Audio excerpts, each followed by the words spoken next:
recording first and then go live. Gone live. Do you want me to share my screen? Yes, sir. You can share the screen now, sir. Sir, please share your screen. Chandramohan sir, you start recording and then go live.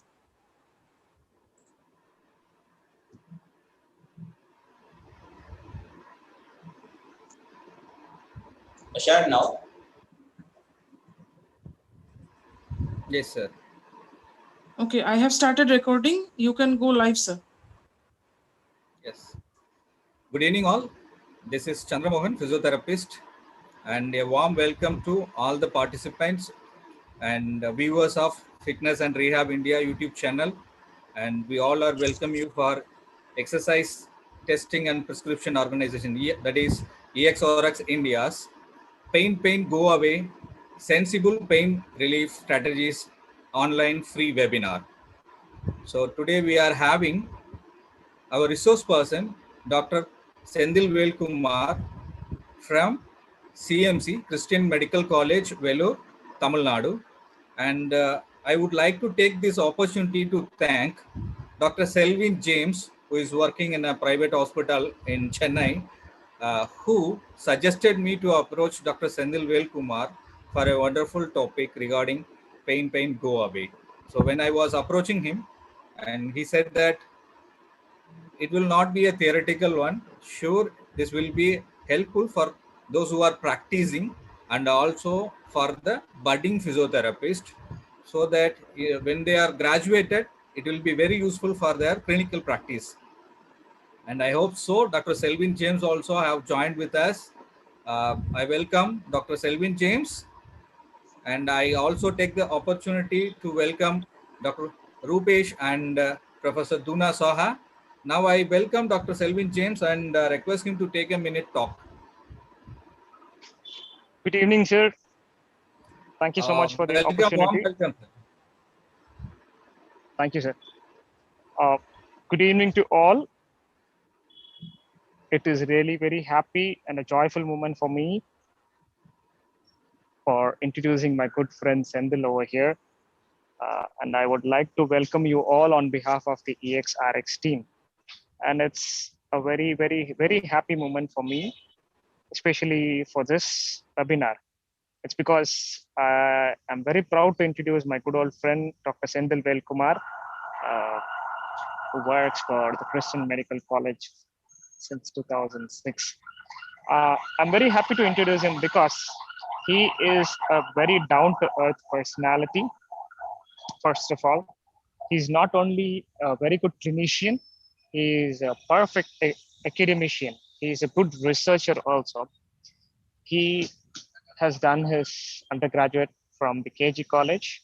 He's a batch of 2000. And he has also done his master's from the same KG College, and he's been working in the Christian Medical College Hospital. And he and his work has been appreciated throughout the country and in many international countries also.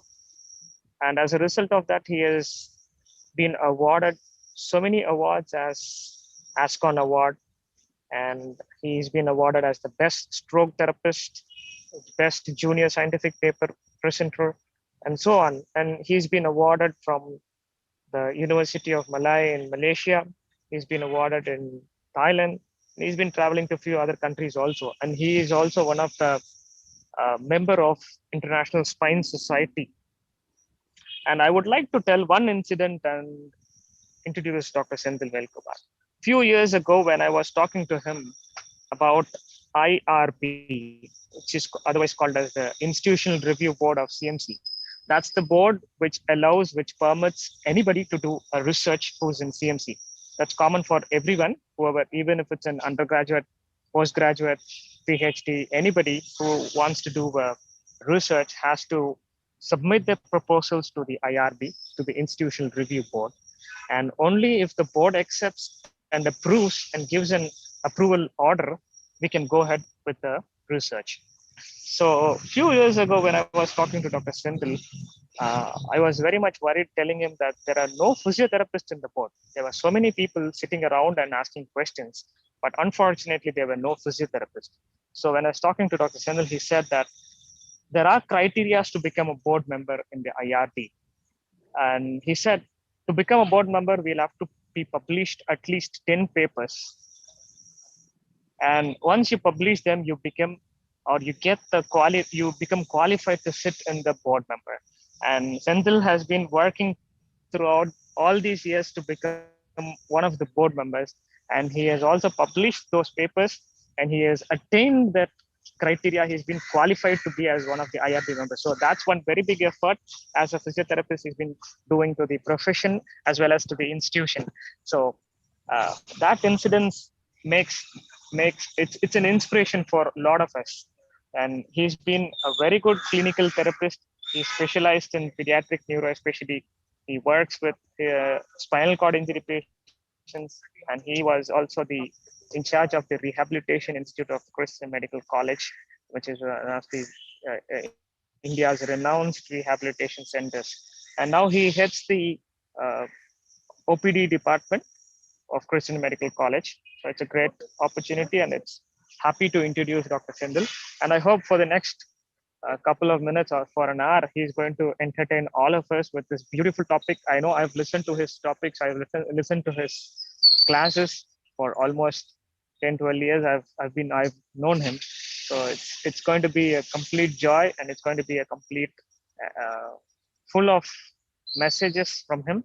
So I'm also eager to listen from him. So let's have Dr. Senthil Kumar. And thank you so much, Dr. Senthil, for accepting our invitation and be presenting here. Thank you so much, sir. Thank you, Dr. Stelvin. Now I welcome our resource person, Dr. Senthil Velkumar, and I request him to start the session. Please, sir. Yes. Thank you, Dr. Chandramohan, for this wonderful opportunity, and also Selvin for introducing me to you to have this wonderful session. And this may one of my favorite topic, and which I wanted to do it for many years, but I did not get a platform to do. So I thought this would be an ideal platform because you have a track record of having more people listening to this. So having a talk and adding to the CV is not the criteria. What we need right now, we need educate more people, make people sensibly think about physiotherapy, and create more visibility in the country and probably the worldwide. That is one of my primary passion about our profession. So that's why I chosen to go with this topic, pain, go away. So sensible pain relief strategies. Probably next 1 hour will be dealing much more of a clinical aspects, not a more of theoretical one. Will be more of a clinical aspects. I hope it will probably feed you with some new information. All right. Okay. So am I audible, sir? Is it good enough? Yes, sir. Yes, sir. Very clear. Okay. So I have a disclaimer. So what it is, this entire presentation is focused more towards the young budding therapists and as well as the postgraduate students and interns. I know there are a lot of professors who is stalwart in this field are also listening to this. They may, if they have anything to share, they feel free to share at the end. So what I'm going to talk is what I learned and what I'm practicing. There is no mandate that whatever I talk, you need to take it 100%. Always you can have a counter argument of whatever I'm going to discuss. But what I do if I see a patient of this manner and what I generally use for decision making. This is what I'm going to talk now for next 1 hour. Okay. So I'm going to start my session with a Kutti story, right? So it's not about the story of master movie. It's about the one which we need to be master, right? So this is a story of the pain, how the pain goes, right? So there are two friends walking on a road, okay? So as they talk along, there's a small nail which pricks on one of the individual's feet, okay? So what you have done? So he stands on a sharp edge. So immediate response is going to have the withdrawal, right? Immediately to take the stimulus away. So he has to take the leg up to remove the stimulus. It may be, if it is a very small, they'll lift little bit. And if it is too much of painful, they'll go as much as high they can because of the intensity of the pain. So the first response, what is going to happen is the flexion withdrawal, right? So in this withdrawal, so what had happened, the side which in this picture, if you see, the side which is the prick is the right limb. So the right limb is up. It means the hamstring, your hip flexor is flexed, your hamstring is flexed, and your foot is in dorsiflexion.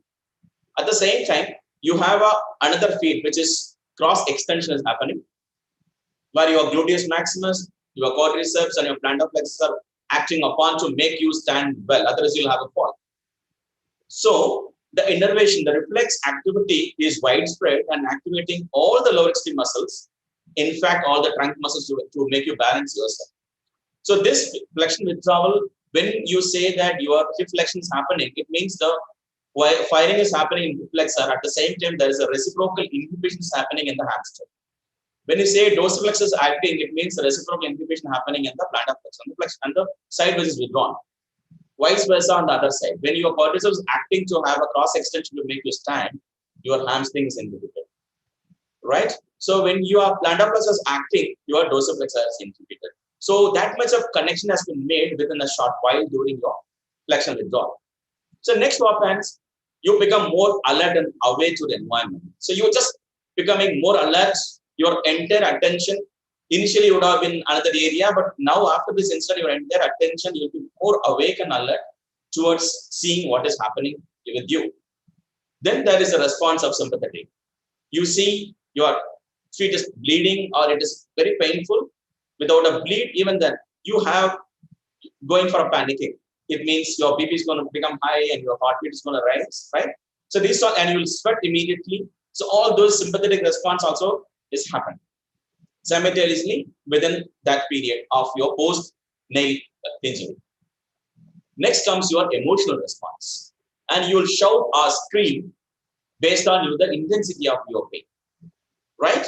So every people will have own way of pouring out their emotion. Some people may be very strong, some people may be little too much sensitive towards pain. So based on their current mood level, so their emotions explode based on the intensity of the pain. So next comes the cortical awareness. Now the cortex, your parietal cortex, sensory cortex is going to see, keen on what is happening. Oh, what had happened? Started analyzing where it is, what it is, and how intensive it is, right? So all this cortical awareness, location, quality, and intensity, everything is becomes aware in the parietal cortex. That is the step 5, cortical awareness. So you need to understand, if there is no brain, there is no pain. So the brain the tissue has to be intact. So the information, whatever happened in the sole of the foot, has to reach your cortex to experience the pain, the perception of the pain. If your cortex is not there, you will not experience any pain. Or the connection to the cortex is not there, you will not experience. That's why in spinal cord injury, if there is a sensory fibers are cut, you will not be able to experience any pain because the connection not reaching your brain. Okay, right. So next comes your behavioral response. So what is behavioral response? Every individual will have a different method of responding, right? So some people, even then in the road, they will shout and scream like anything. Okay. So in that situation, if you see you have two beautiful girls walking in that pathway, your response will change. You will not scream as you did do it with your close circle, where you have only 2 males or 3 males, only your close friends are there, you will respond so much. But when that happens, when the pain intensity happens, even it is very much intensive, if based on the environment, I'm just giving an example of having 2 beautiful girls, but in a common environment, in an open space, in a community setup, you will not respond same like what you do it in the home, right? So many times we do this, the behavioral response to create attention, so that people will come and see what has happened immediately. So this will change based on the environment. So there comes your cognition, your frontal lobe, the social inhibition behavior, your judgment and analytic skills, which is responsible for from your cortical frontal lobe, which comes into act, and it's saying, no, you should not behave like this in this public. You stop doing it. So you try to control, you clench your teeth and clench your fist, and you try controlling your pain so that you're not very much expressive towards a pain response, right? Once that is happening, the memory storage happens. So this incident, where it has happened, how it has happened, how intense it is, what did you do after that, who were present at that time and what was the location. Everything getting stored in your medial temporal lobe. Okay, and that is not the only area responsible for your memory. You have a visual memory, you have auditory memory, right? All the memories are getting stored. At the same time, within that second, you'll be able to recollect the previous incident of this one. Oh, 5 years back, I had a similar incident. I should have avoided this. So this recall also is happening within that simultaneous time, right? So starting from the feet, and the response reached to your higher cortical centers and made you to frame of time. So what we did so far, so this and a story is all related to this, what we discussed, I have shown in this picture, right? So you have an area where the nail is pricking. So in this example, we are thinking about a sole, bottom of your sole, probably an S1 dermatome in the lateral part of your sole. And that activates your nociceptor, that is responsible. The free nerve endings as a nociceptor that is responsible for carrying your pain stimulus. Anything is too much, is become pain, right? So that painful receptors is taken up to the peripheral nerve, and that goes to the dorsal root ganglion and reaches the same side of the spinal cord, dorsal root. From there, it transfers to the opposite side and goes up in the lateral spinothalamic tract and goes in that way. It gets connection to your reticular articulating system, your limbic system, your amygdala, your raphe nuclei, right? And giving some supply to your hypothalamus and reaches your cortex. So all these connections, the area which is giving the peripheral supply, which is giving a different response. That's what we saw. Emotions and sympathetic activation, behaviors, everything has been supplied within that. So what is the learning from this story?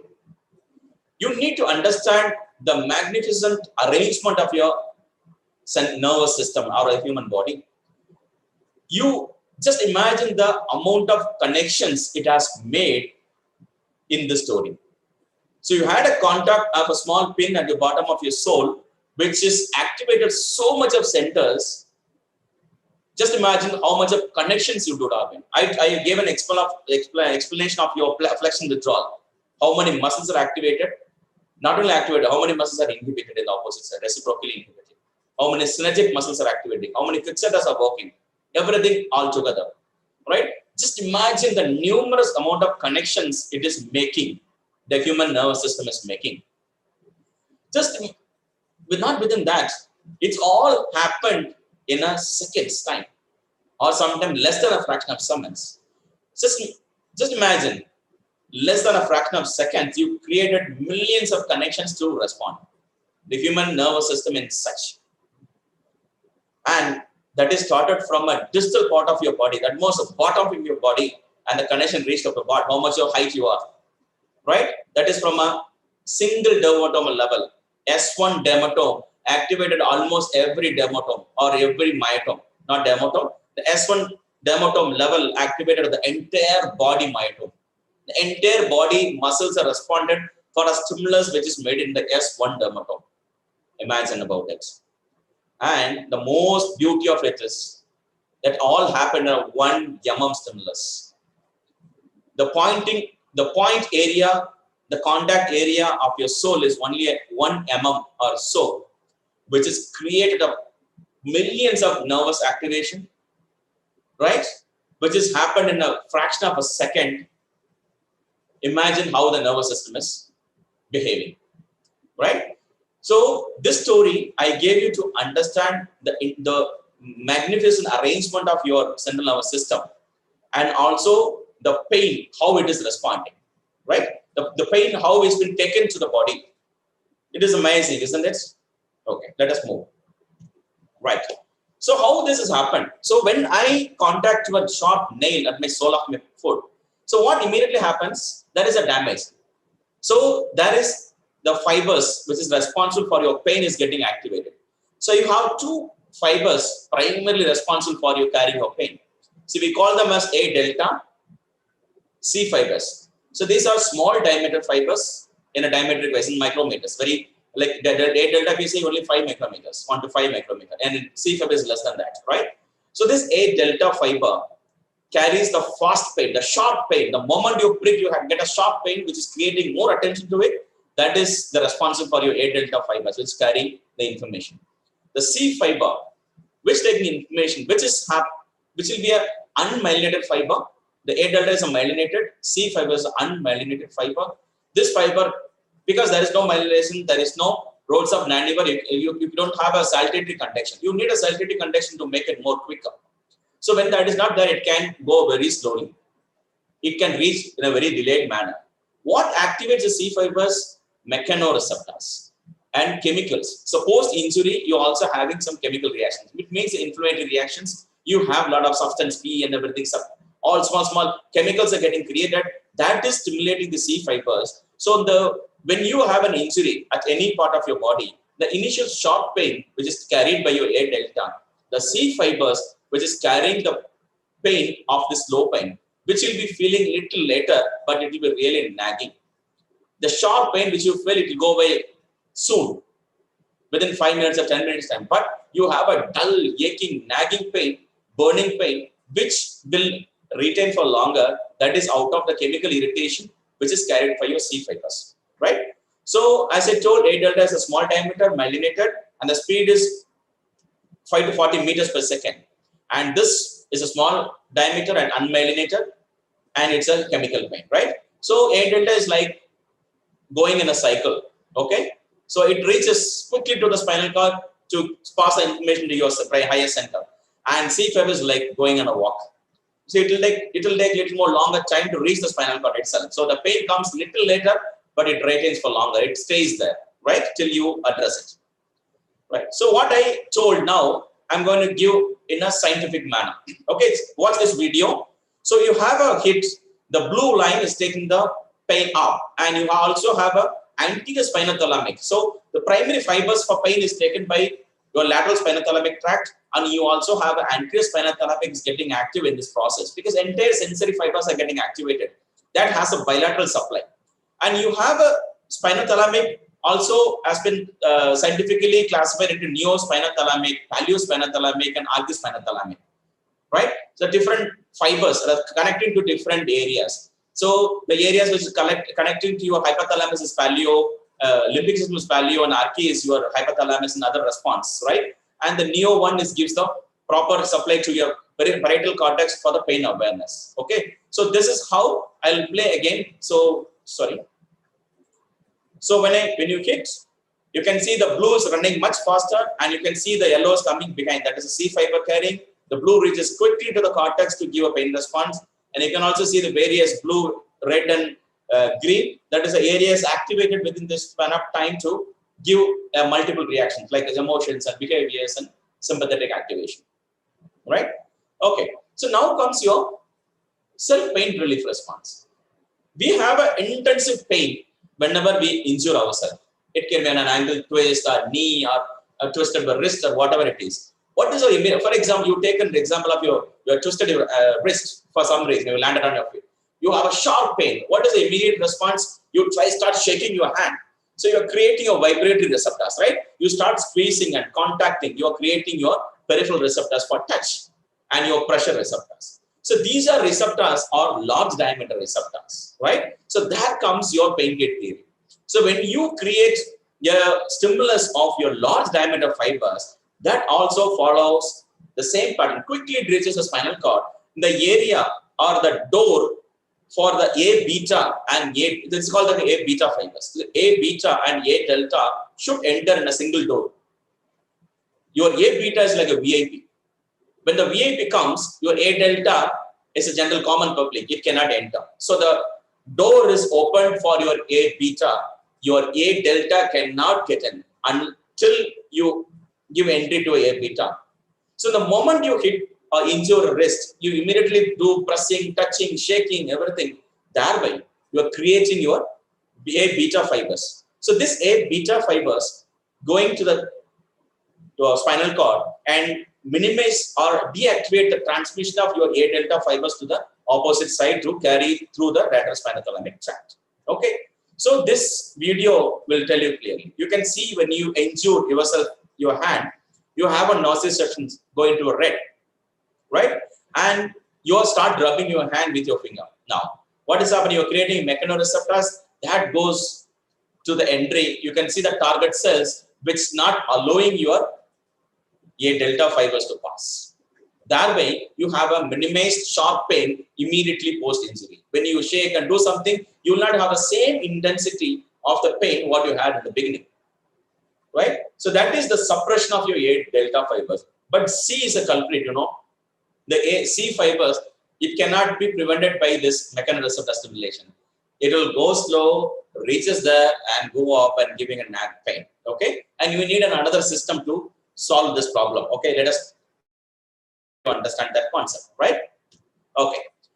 So I was talking about A beta fibers. Like A beta fibers, large diameter, myelinated. The speed is 35 to 90 meters per second and is activated by touch. And you also have a extra large diameter fiber, that is A alpha.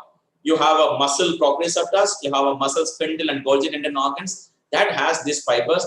This is 80 to 120 meters per second and responsible for proprioception, right? A beta is like going on a race car, but A alpha is like a taking off on an aeroplane. So the speed of is matched with that. I'm just giving you this video so that you will remember easily. So A beta is a fastest conducting fibers when you compare A delta, but when A alpha is the supermost fast conducting fiber. Right. So these fibers is carried by dorsal column, medial lemniscus pathway. That's a dorsal root column. Okay, fascicularis and cuneatus. One is taking the information. Right. So it's all about pain, how it starts and how it reaches your brain and how the body responds to it, how the immediate pain relief is happening, right? In this process, I would like to give some example for you or facts about the pain. So the acute pain can be classified as a good pain because that is the one gives an information that there is something wrong with you, right? In any part, in any reason, it may be visceral pain, it may be somatic pain, it can be of anything. But the pain is a good pain because that is giving you an alert. The pain does have a purpose. We need to understand that. The pain is not coming without, is not an, no, we invited the pain in another way. Okay? So the guest we invited out of an injury. The body encountered an injury that has created a pain. So that pain has a purpose. That purpose need to be fulfilled. Till you fulfill the purpose, the pain will not go. You remember that. And the pain signals person to seek assistance, right? The same, the pain is giving a signal to every individual that you need an attention, right? And it is very useful in establishing diagnosis. The type of pain, the quality of pain, everything gives an idea of what kind of pain it is, the location of the pain, right? It gives an idea for diagnosing. And as I told, if there is no brain and there is no pain, the brain structure, especially the parietal cortex, need to be activated in this process to perceive the pain. And we need to also know that the pain is a sensation with more than one dimension or more than one component. We always think about pain, but we are not worried about what pain created during that time. You saw the hypothetic response, you saw the behavioral response, you saw the emotional response. But we are not worried about addressing all those components. We are worried only about addressing the pain dimension. So there the error happens, right? So the pain has a more than one dimension. We need to know that too. So the first one is a very objective experience. Like we know the one dimension, the objective dimension basically is a physiological damage. That is very obvious. And the flare one, we'll be able to understand that component very easily. The subjective component, it's with the perceptual component. First component is a perceptual component. That is the awareness of location, quality, intensity, and the duration of pain. So all this is the perception. This perception will vary with every individual. Every individual will have a different perception. Some people will be very sensitive towards pain. Some people will be very hard. They will take up even a high intensity.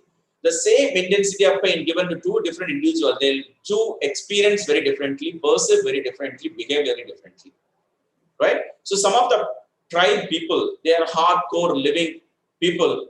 They will be, you can stitch their cut arm or legs without giving any anesthesia or local injection. they'll be able to tolerate that much of pain because their threshold is very high. You cannot keep that level, right? Affective component, psychological factors surrounding the client's pain experience, your current mood, right? Your environment, everything plays a major role in taking up the pain. Cognitive components, the knowledge and belief about the pain.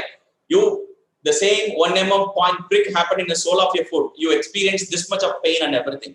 The same 1 mm or less than that is given to you as a injection, and you know that they're going to prick, and you know that it will be painful, but still you will not react anything because the knowledge and belief. You know that this has to be given only this pain, this injection. It will be painful. I have to take it. So the cognitive component have a great influence in how you take up your pain. The behavioral components, the expression of pain, and how you communicate the pain. Right? Each individual has a different way. As I told you, some people will scream out, some people will control your behavior. Right? So behavioral component also is involved in your pain experience. Right? Okay. So next, you're moving to the pain is one of the symptom out of the injury. So the pain is one of the multiple problem happen for the individual, but we address only pain. We don't worry about the other component. The severity of the pain sense is always dependent on 3 components. One is your number of receptors stimulated, the duration of stimulation, and also the amount of mediator released locally. That takes you I told you the mediators like the chemical mediators, substance P, right? All the neuropeptides, the chemicals, noxious stimuli, which the receptors is getting stimulated. So that is taking the long pain, prolonged period of time. So these 3 decides how severe the pain. And once the illness is diagnosed, and your pain serves a very little purpose.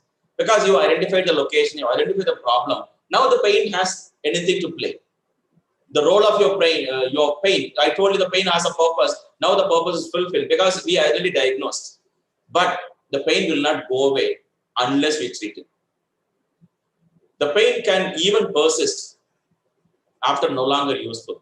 That becomes your chronic pain. When we don't address it properly, when we don't address all the component of the pain can persist for longer time, even after it is used, its purpose is fulfilled. It becomes a chronic pain condition. Right. So the pain, all the receptors, the pain transmission, you need a neurotransmitter. Glutamate is a neurotransmitter responsible for A delta fibers. Tachykinins, okay, the C receptors stimulates. Substance P also is responsible for your transmitting your substances gelatinous and the column. You have all this neurotransmitter responsible for transmitting your pain to the higher center. Right. This is all about the theoretical part. Now we are entering to the main talk of the day, the strategies to alleviate pain. So we already had 2 sessions, I think. There's one by Dr. Hari Om and one by the Fayaz Khan. Is all about the pain neurophysiology and the pain management strategies, modalities. Not very specific, but in general, how we manage pain. So, okay. So I need to bring their knowledge. So you or whoever attended that 2 sessions need to bring your knowledge, whatever gained here, to try to apply what we are trying to talk for next part of it, right? The first, whenever we talk about pain, we need to go to pain physical modalities or the physical agents, your TENS, IFT, ultrasound, short wave diathermy, micro diathermy, so on. But whenever you talk physical modality, people will say, no, there is no evidence for physical modality. I am not going to use it. Who told? My teacher told. Right? It becomes a vicious cycle. Teacher educating student that your TENS is not effective or your ultrasound is not effective. It gives only psychological feeling. There is no effect. And the student become a teacher again and transfer the same information to another student, saying the next group of students saying that it's not useful. It becomes a vicious cycle that is not only in India, throughout the world it started happening. But imagine this physical modalities are started 6-7 decades back. And it exists for 50-60 years without having an effect. Is it possible for a modality to carry these many years forward, still you have companies are making advancement in modalities, settings, right? Indications, parameters, giving a lot of provisions. And most of the Western countries are making this for the beauty. Belgium is making maximum modalities, equipments. But we say Western people are not no more practicing electro modalities, they are completely hands-on. Then why do they create? Where are they selling all those things? These physical modalities have affected. How we'll see in this upcoming slides. So any physical modalities you use to relieve pain, it has to act on 4 mechanisms. The number one is the modality what you're going to use must stimulate a large diameter fiber, which we talked about the A beta fiber. That has to be stimulated to create effects in the transmission area to create a presynaptic inhibition. The second is any modality you give must decrease the pain fiber's velocity. You need to in the peripheral nerves, it has a fixed speed. I showed the conduction velocity of each fiber. So the A delta is the key fiber. The A delta conduction has to be minimized by the modality which you give. That way you can modulate your pain. Otherwise, you have to activate descending pain suppression system. So this system is already discussed in the previous classes. So I didn't go very detailed into it. So I'll just give a simple example, right? So you have when the fibers are going up, the spinothalamic fibers going, I told you it gives multiple supply, right? So there are supply to your reticular activating system, that is a core area of your brainstem, right? And you have a raphe nucleus and periaqueductal gray matter in your midbrain. Okay, so those area, if it is getting activated, what it does, it creates an endogenous opiates, that is an endorphin and enkephalin. So those chemicals, right, if they come down, it's opiates basically. So if it comes down, travels down in a nephrin fiber, serotonergic type fibers, it reaches your posterior root column. There, it inhibits pain before it's transferring. So the T cells act in the transmission activity falls down. Basically, your substance P, that is, if that is active, it creates so much of activation and giving so much of pain. It minimizes your substance P's activity. It minimizes the excitability of those cells and the transferring cells. So that way, you are creating a minimizing pain by activating your descending pain suppressing system. Your large diameter fiber activation gives instant relief. But to create a descending pain suppressing system, it will take little more longer time, but it's more longer lasting than your large diameter induced pain. That's a pain gate theory. Your large diameter active fibers in the pain gate theory, this comes to a descending pain suppressing system, right? So through the endogenous opiates, that opiates, it comes down and stop pain transmission, that way it's giving. So there are certain modalities will work on this concept. So you need to select a modality which is activating this system, that way you can reduce your pain. And the fourth component is a stimulate release of beta endorphin. That happens in a very intense stimulation. That is a pain kills pain. Giving acupuncture like TENS, giving acupuncture, you're creating additional pain. The endorphin is stimulated by various parts of your body. So those gives a generalized release of your opiates, beta endorphin. That is also a chemical which gives pain relief, like an anesthetic effect all over the body. Okay, so that is not why a given rate is not very commonly used by physiotherapists.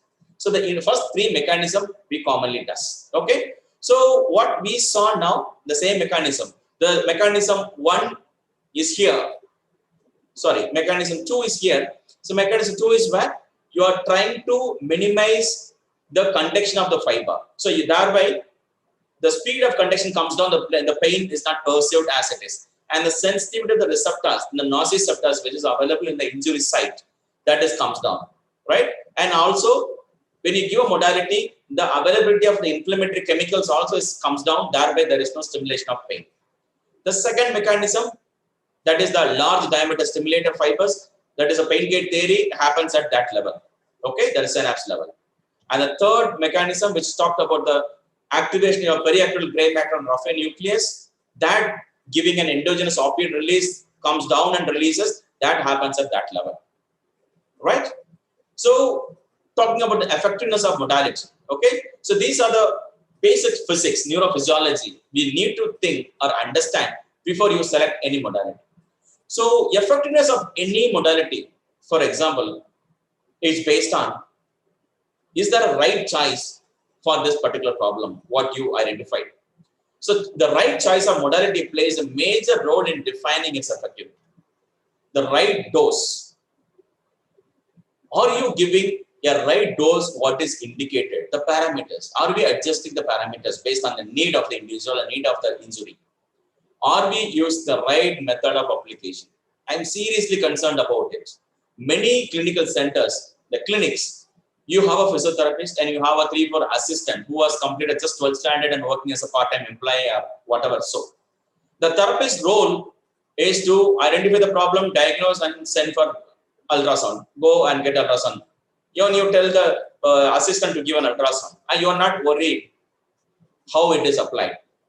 The magic is not happened.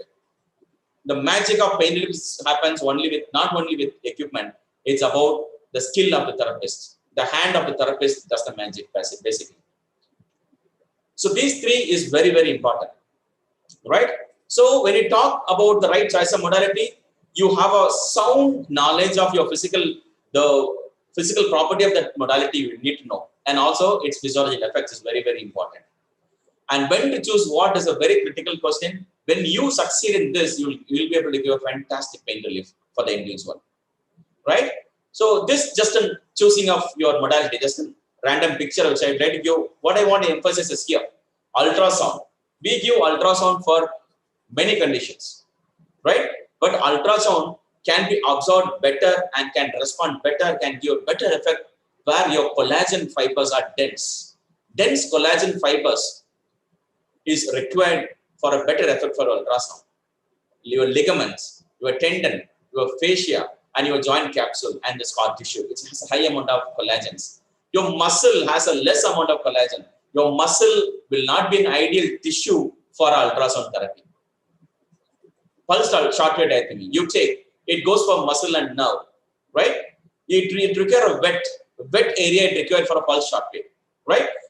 And also low impedance should be there for the better, your waves to be have a good effects. Okay, right? Just a simple example, random example, right? And it's about the right dosage. It's all about the selection of parameters. Okay, I would like to explain this with an example of ultrasound.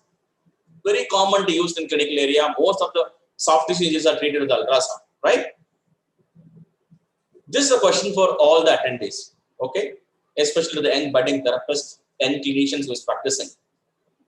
Or on what basis you select your transducer head? There are certain equipment gives only one standard size, right? 5 centimeters square. On what basis you decide the circle overlapping, right? When you move your transducer, you are creating an overlapping from your previous. On what basis you are deciding whether it is a 100% overlapping or 50% overlapping or 25% or not an overlapping method? On what basis you decide the speed of your movement?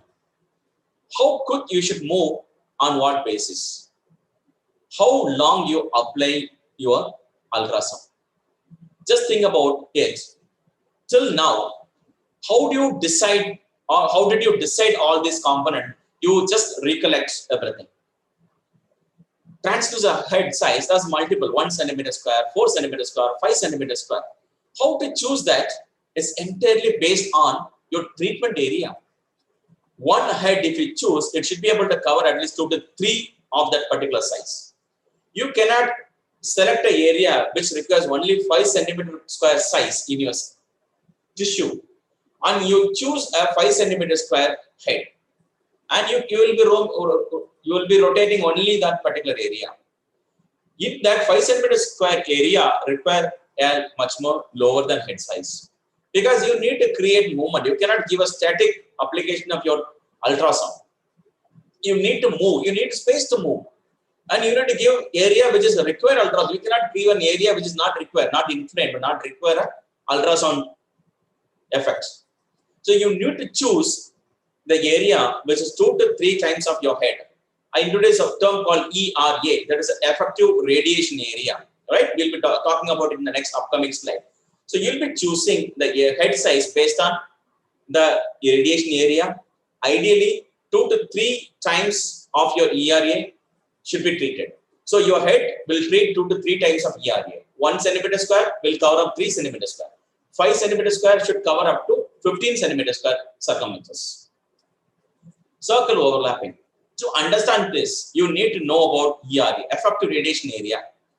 Every ultrasound mission and the transducer head the crystal which is there will have its own ERA. If you take a 5 centimeter square head size, it doesn't mean that when you apply ultrasound, the effect is covered in the entire 5 centimeter surface area. Based on the crystal, the Indian mates will have the quality of crystals will be very low. It will not vibrate as how the synthetic crystals are made. It will not be the entire surface, that is entire 5 centimeter square crystals is not giving a constant output. It may be a very small portion in the middle. Out of a 5 centimeter square, only 4 centimeter square, or a 3 centimeter square, only the output is coming up. That area which comes, your output is coming up, that is called effective radiation area, ERA. Okay? Take this example of picture. The picture 1. This is the transducer head. The black one circles the transducer head, and the pink one is a ERA. This particular head of this size is giving output only of this portion. And you make a circle of 25% or 30% overlapping. I made 3 circles. You see, the pink area is not covered the entire portion. So you have a left out untreated area. We'll call that as untreated area. So when you see transducer head is giving only this much of output, you need to create a more than 50% overlap. There you create all the areas into contact. You are not leaving any tissue untreated. How do you identify? You take your transducer head, you apply a cellophane tape on top of it, okay, where little bit wrapped in the edge, and you have a little bit of extending up, so that you have like a well. You pour water into it, and you start. This all we have done in the past when we studied. That is to see the output. But how much is created, we haven't looked into, but we saw whether it is working or not. So you see the area in the you fill with a little water and turn on, you see it's vibrating. You see the area of the water is vibrating. There are certain areas silent, certain areas vibrating. Then you know what is the actual outcome is happening from the particular head size. You need to select this overlapping based on your output. That is very important. Ideal is 50% overlapping is expected from all the equipment. Speed of the circles. How speed you will move? Entirely based upon this one. That is something called beam normalization ratio. Your crystal will not vibrate very equally. The center part may be giving us so much of output. Maybe, for example, 1 watts per centimeter or 2 watts per centimeter square. The peripheral giving only 0.2 watts per centimeter square. So one area is giving so much of output, one area is giving very minimum. So to take an average, you need to move. That movement is based on 4 centimeters square per second. You need to move so that you are not creating one area is giving so much of intensity, another is giving less. When the speed of the movement is making an average, special average intensity is happening when you move, that is 4 centimeter per second is an advisable movement of the heads. Are we doing all those things till now? Are we really thinking about that? Please, you think through. Duration of that's entirely based on the size of the treatment area, right? 2 to 3 minutes per effective radiation area is indicated. It means potentially go up to 8 to 9 minutes. The current advice is 10 minutes of application required for pulse and the continuous mode. So you can go up to 10 minutes of application. That is based on how much area you cover. So if you cover 15 centimeters square into 3, right? So that is a 3 times of your ERA, you will give a time of 10 minutes. The duration are selected based on this. Or we applying ultrasound therapy based on this concept is really concerned, right? And we also have certain flow chart to be followed. whether you want a thermal or non-thermal effect. Okay, what duty cycle you will select, and how much of depth you need, and what frequency you need to choose, whether you want a deeper effect or you need a superficial effect. You will change what intensity you choose based on. If you have a higher frequency, you use a lower intensity. When you use a lower frequency, you use a higher intensity. This is what the combination you do, and the duration of treatment based on the effective radiation area. All these things need to be followed as per the protocol. Talking to TENS, when you want a sharp pain relief, you need to stimulate A beta fibers to inhibit. That's a presynaptic inhibition. That is a short lived. It cannot retain for longer time. So you need to use a high frequency, low duration TENS. That's your conventional high frequency TENS to stimulate A beta fibers. And if you have a dull aching pain and you want a late relief, right, you'll use a descending pain suppressing system. You need to be activated. So you need to use a low frequency with a high duration. That's a motor TENS. That is a sensory TENS. It's a motor TENS, low frequency TENS, or acupuncture-like TENS, right? So all these things will work on different principles. Based on what we need to act, in what mechanism you want to reduce the pain, you need to activate that. You want to reduce your conduction, nerve conduction, then you need to cool down, right? So you need to cool down the tissue so that your conduction velocity comes down. So you apply ice cryotherapy immediately post injury. Thereby you're minimizing the chemicals. You're moving the chemicals out. So there is no irritation is happening. Your receptors, nociceptors are sensitivity falls down. It cannot pick up a small, very easily pain receptors. The nerve cannot conduct as quick as possible. It slow down. So your pain perception comes down automatically. That cooling has to happen multiple times, not that once a day. So initial 3 days you should use multiple times. So you need to keep cooling, right? So every 3 hours, every 5 hours, you need to keep cooling so that you are keeping the pain under control, right? So this table, I was talking about your descending pain suppression system. You need to give a low frequency with a high pulse width. So 1 to 4 hertz and 150 to 250 your pulse width microseconds. And you have a conventional TENS which have a high frequency with a low pulse width you will use it. Okay, both works in a different mechanism, right? So talking about the evidence, right? We haven't followed a proper method of applying the TENS or IFT or your ultrasound therapy. How do we get a proper effect? Then how do you look for evidence?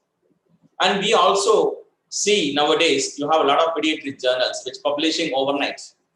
Most, if you search for TENS, your effectiveness of TENS, you get thousands of articles. Most would have published from an undergraduate project or postgraduate project, and we know that how the project has been done. Every individual know how your undergraduate and postgraduate project you have done.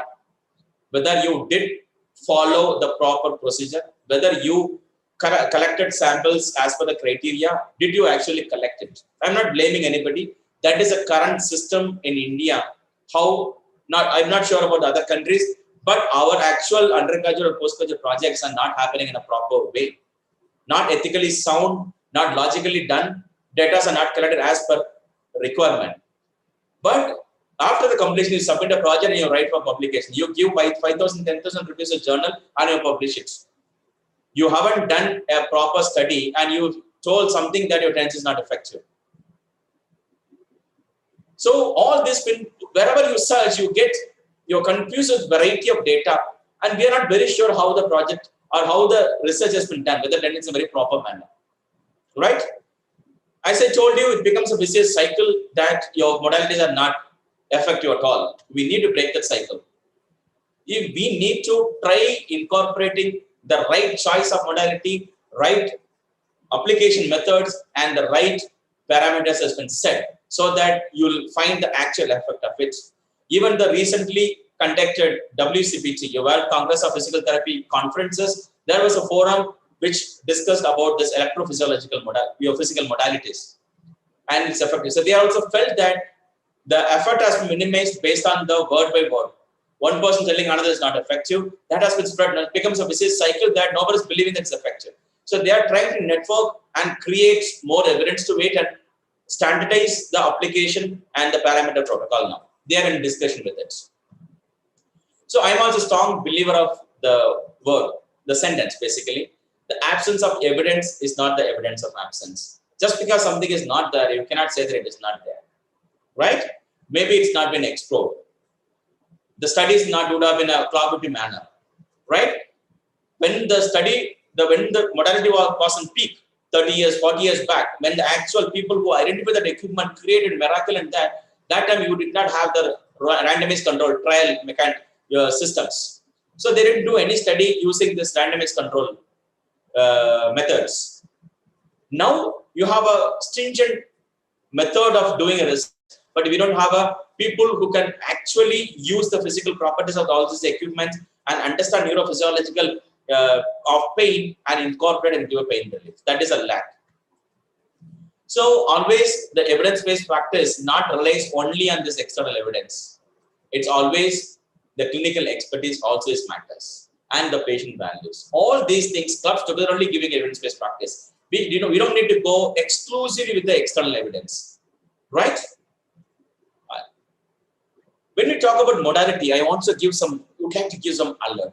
And this also one of the reasons for the misconception about your modality usage. The one is modulation of pain is not treating the cause of the pain. You are just minimizing the perception of your pain for that particular individual.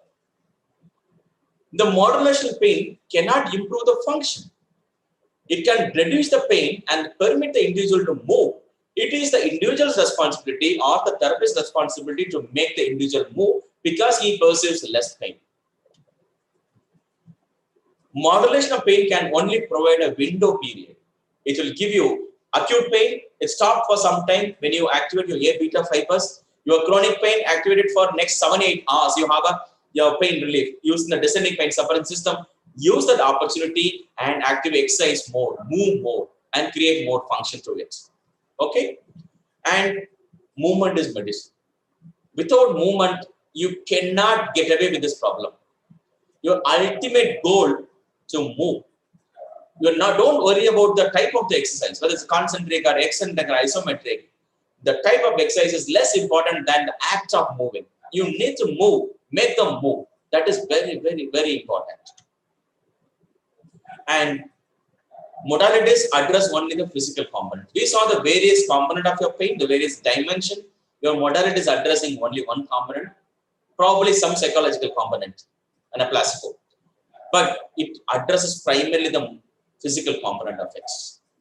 You need to think about the other component. That is, how will you minimize the further tissue damage, whatever is happening out of an angle, twist or wrist injury or shoulder injury. You need to maintain a line of communication with the individuals because your knowledge and belief about the pain plays a major role in the perception and the movement. And you need to educate and reassure, right? And you need to encourage the central biasing by making more movements. When you do exercise, when you do movement, you are creating a central biasing. That means you are creating an endogenous opiates, exercise-induced hypoalgesia. That is giving an overall central biasing reflect. You have an overall response of pain detection, right? So what we talk now is, one is minimizing the stimulus, prevent the further injury. And the second is you're talking about creating changes in your diversion, your psychological, your behavioral, okay? You are minimizing your hypothalamus activity, your mindfulness, your diversion, everything.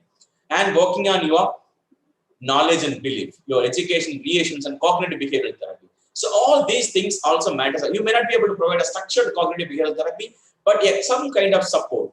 In the upcoming slides, I'll tell you what all is possible out of this. All these components need to be addressed to get a better pain relief. Your combination of everything only gives a better relief, right? And the overall, your movement and exercise give you overall relief. So that also is very important when you start addressing any kind of pain, right? Exercise and pain relief. Problem with the dosing. The dosing for pain is not same like dosing for fitness. Many times you confuse with how legs make them, how they ask them to run, how them ask them to do a treadmill. Not necessary.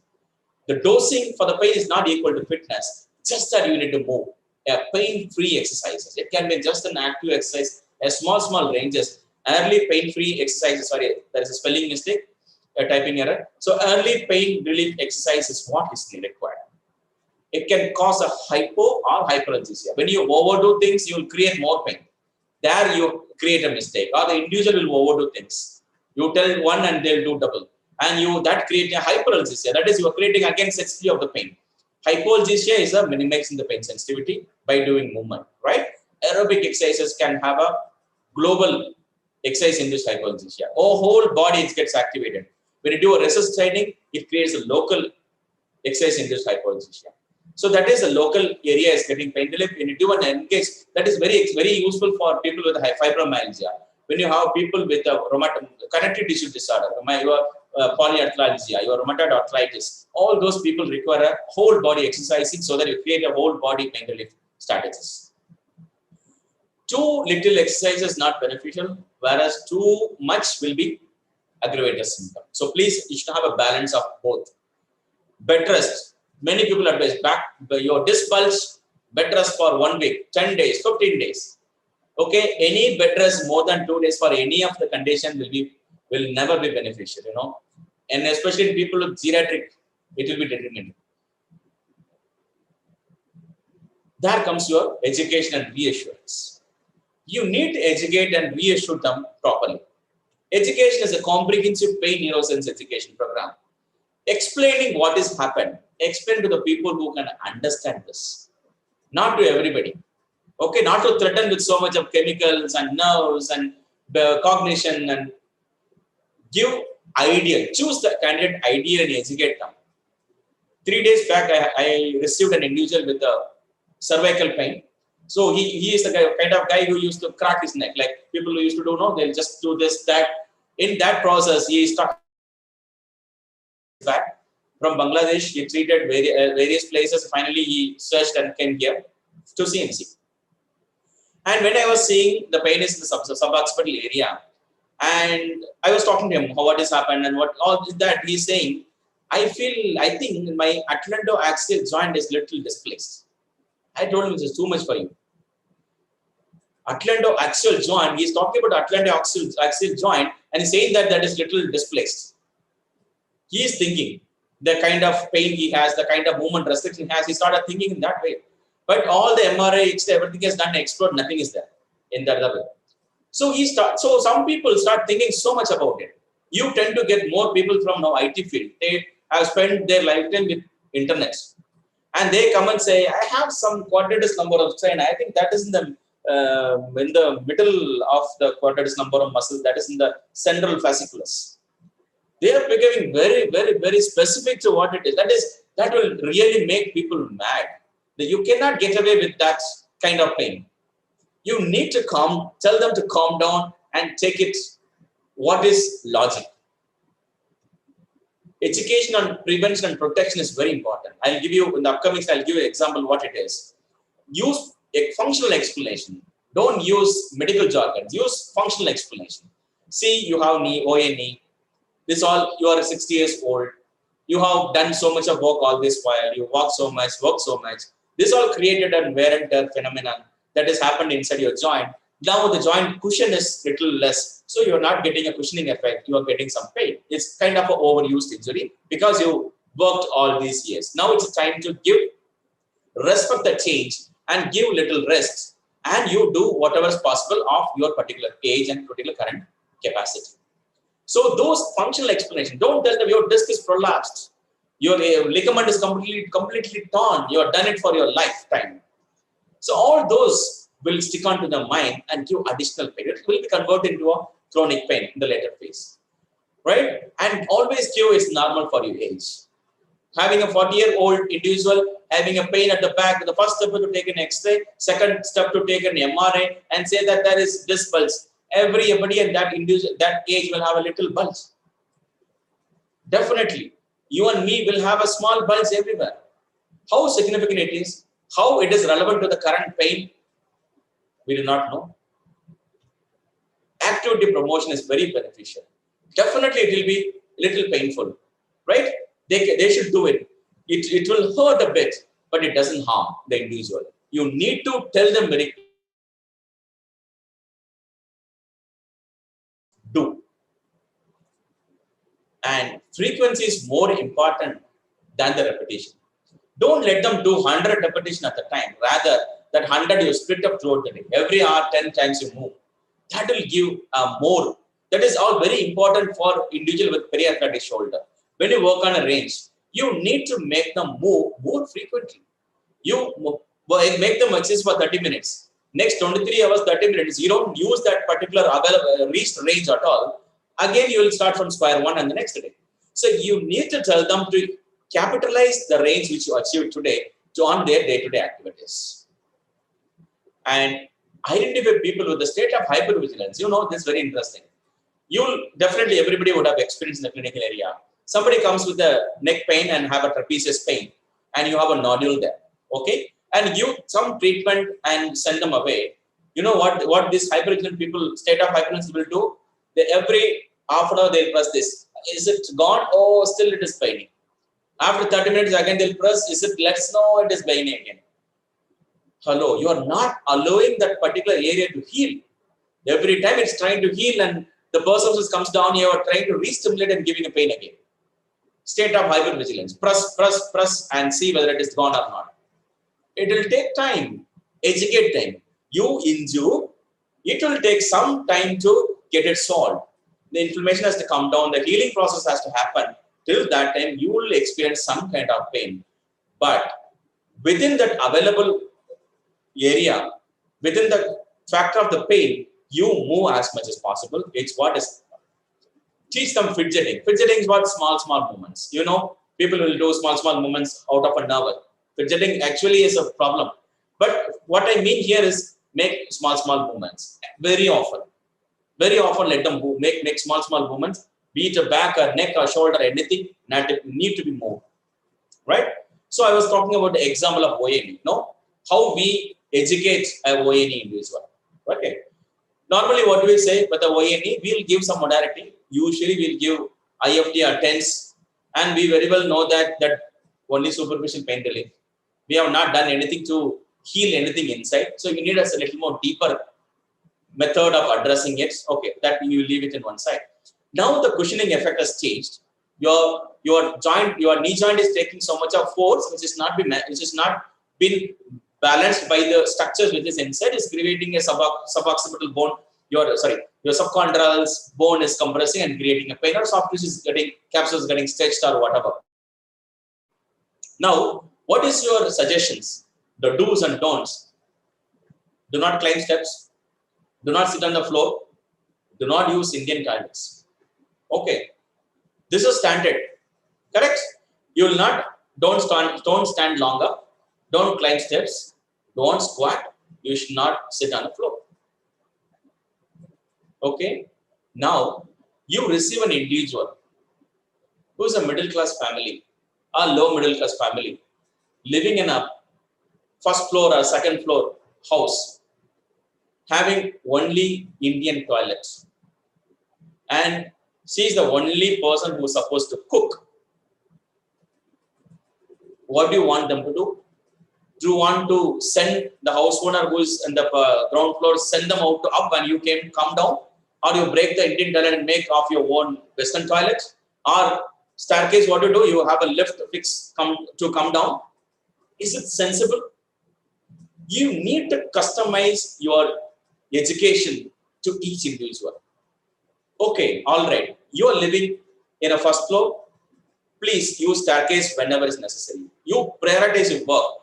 Don't go up and down multiple times. You want to go down for a shopping, you want to buy something, organize all the work, come down once, finish up and go up. If there is any, when you're climbing up steps, use your hand railing so that your force is minimized. And use your good to have and bad to hell concept so that your injured knee is not loaded fully. Okay, you are the only person to cook in home.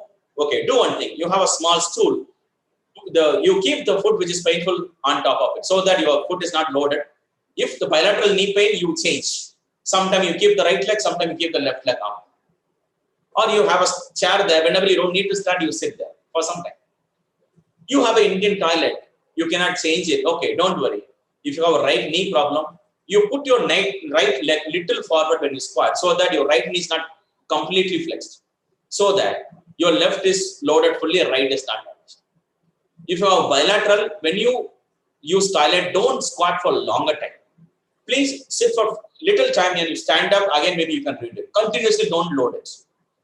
Try to have a hand grab so that you can pull and come up, minimize your joint force.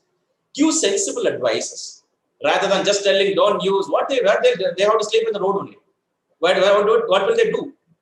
So give all this information very individualized and very sensible. Right? What will I do? Obese individual, you need to reduce weight. No, we are worried only about the modality and pain relief. Weight reduction plays a major role. If you reduce 1 kg of body weight, you are minimizing 2 to 3 times reduction of the peak force during a normal walking time of the particular individual. So you need to concentrate on weight reduction program. How do you do weight reduction program for an individual having a obese and bilateral knee pain? Don't worry, you have aerobics exercises available in a seating position. You can search in Google, your YouTube. You can get seated aerobic exercise program. There are so much available. You can make them sit in a chair and make them do exercise. Some movement, some kind of physical activity is going to reduce your body weight automatically. And also your diet control along with that. Right? And strengthening program. Or we concentrating on strengthening program. We give modality, pain and go. Give modality, pain relief and go. How do you prevent? How do you make them more functional? You need to strengthen your muscle so that the muscle will be strong enough to take some amount of load. Your quadriceps, your hamstring, your hip abductors, your neck sensors. Progressive strengthening program. I reiterate this word. Progressive strengthening program. Progressive overloading principle. Just active movement 10 times, 20 times is what is going to be useful. Nothing. You customize your exercise program. You give them. You starting with 1 kg, no issues. After 1 week, ask them to change the weight. I usually suggest my people is what I ask them to take a cloth bag. It may be a regular cloth bag. You add 1 kg of sand into it, and you tie the mouth, tie it at your ankle, and do exercise. After a week, open the bag. You put 1 handful of sand into it. So every week there is an increase in weight by increasing the sand. So that way, it's not the absolute way of increasing weight. There is a relative increase in weight happening. That is more than enough. Let them do for 3 months duration. Time it. Not lifetime exercise program. You need to time it. 3 months you do every day, once a day, 5 times a week. Do it for 3 months. Progressively. That is very, very, very important. Right? And PA shoulder for another example. Recently, one of my cousin sisters had a fall, had a clavicle fracture, and 6-month-old. She didn't use the shoulder properly, developed a PA shoulder, approached the doctor in Chennai. I said, go to anyone orthopedician. Orthopedician referred that individual to a clinic. So the clinic individual the doctor written for shorter diathymy IFT, given the same. After 5 days, they started your wax bath and as well as along with short diathymy. Both has been done. And 10th day they called and they said, yes, pain is down, but it's not doing anything better. So when I asked, are you doing exercise? No, they didn't teach any exercise. It was so surprised. Then I just called. She told you just talk to the therapist because you are also a therapist. You just connect with them. So when they were the therapy hall and they gave the phone to the therapist and I just called and spoke to him. I was gently asking, how she exercise? No, sir, I didn't start any exercise program because I thought I'll start it little in a delayed manner. I said it will be very beneficial if you start. Yeah, the thing is not, the doctor is not written about the movement. And if I start movement, he may be thinking about trying for some days this therapy, if the pain is not settling, operate. So if I do and achieve the movement, and the doctor will get angry with me. And what are we expecting our independent practice? Your shoulder is a capsule and your synovium requires more frequent movement. When you don't move it, it becomes more stiffer. Your joint space is getting narrow. You need to move. You need to use the available range as much as possible so that the pain is come down and the range is increasing. You give only modality and symptom, it's of no use. Your function is not achieved. Then you blindly say if your modality is not effective at all. Right. This is all about acute pain, what we had discussed before. And before I close, I would like to give a small overview of the chronic pain. Many times we treat a pain 10 days, 15 days. The pain is not settling. We tell them that this is become a chronic pain because the patient problem is here, not in the actual place. irrespective of what did we try. If the patient is not convinced with what we tried, then we'll tell them that the patient is malingering. Right? Psychological pain, psychosomatic. We'll term them very easily. Right? Please, I suggest everybody to read this article. Should you first cure your ignorance, healthcare professionals? Chiara Gusmini is a patient who suffered with problem of chronic pain. And her life, what had happened in her story as published in British Journal of Sports Medicine. She has written as an author, she has written and it has published. Please read. We always say the best evidence can be taken only from a systematic review and meta-analysis. The each and every word she gives, it gives a punch in you. You read and you will understand better about what is chronic pain and what is the feeling of a chronic pain individual. Right? So I have given some information which I have taken from that article, which will be very useful. Okay, untreated acute pain becomes a chronic pain. That we need to understand. Either it's a failing of the modality, failing of a physiotherapist, or the other components attached, or the perception of the individual. Okay, everything combines to the giving a chronic pain. And the pain which you're talking about, the chronic pain, you may not be able to visible, it may not visible in X-rays and MRI, it may not be detectable in any of the blood tests, right? They are the only one could perceive it, right? You cannot identify in any way. They are the only one who could perceive. They will pain here and there, and that will not match with your routine diagnostic criteria. We cannot realize how a person with a chronic pain lives or experiences. We easily say it's malingering. Why could a 20-year-old man or a girl spoil their entire life saying that I have pain? Then you need to think that that is all happening out of their control. Do they want to suffer like this with the pain? And you easily blame them, they have malingering. Just because you do not see it, just because you cannot touch it, it doesn't mean that it does not exist or it's unworthy to note or care. Please remember, anybody tells it's pain, please listen to it. You trust your patient's narrative. They are trusting that you'll be able to understand, because you'll be able to understand better and give a solution. Please listen very carefully about, and you have a prefixed mind that, oh, this pain, if it's a Sejan, no pain will come out. It's paining here, what's a Sejan? Yes. Don't go with a prefixed mind. Leave it free. Let them talk, open out. Tell everything, understand clearly. Then you start analyzing things together. So please trust your patient's narrative. Don't think that they are just giving in a psychological manner, right? So managing pain with the chronic pain, the goal is not to eliminate pain, because you cannot eliminate. Because you don't have a specific location to treat. You cannot identify the root area, but you need to make them cope with it without crashing. Make them stronger than the pain. They should be stronger than the pain what they experience. More of cognitively, you need to influence them. For that, they also need a stronger body. Build their body so that they'll become more stronger. Thereby, you can use that exercise-induced hypertrophy so that the whole body have an analgesic effect. The pain experience is lesser. So exercise is more important than this. Cognitive behavioral therapy, that is one of the therapy which is commonly used for managing chronic pain, right? So your thoughts, emotions, and behaviors, everything clubs together to make your cognitive behavioral therapy that works better with people who have a chronic pain. For that, you need a multidisciplinary team network. Okay, you cannot just do it with an individual. You need everybody. Everybody together you need. Correct? I'm done with my pain relieving strategies. The take-home message. Your physical modality is like a full meals. One of my professors usually say physiotherapy is like a full meals. You cannot say that this is only physiotherapy.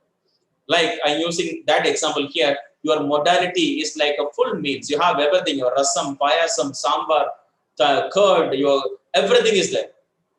Right? You need to choose what you want. Don't go with the prefixed modality in your hand.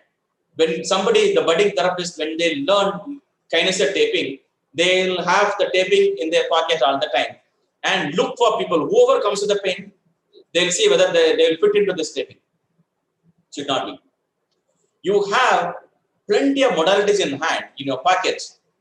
You need to see which modality is fitting to this one individual, not one modality fitting to multiple individual.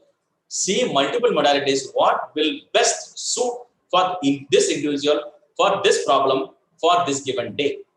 This is what works better for pain relief. Reducing perception of pain is much an art than a science. So working with a modality alone, you're working on a science alone, but it's an art. The art can be done with physiotherapist only.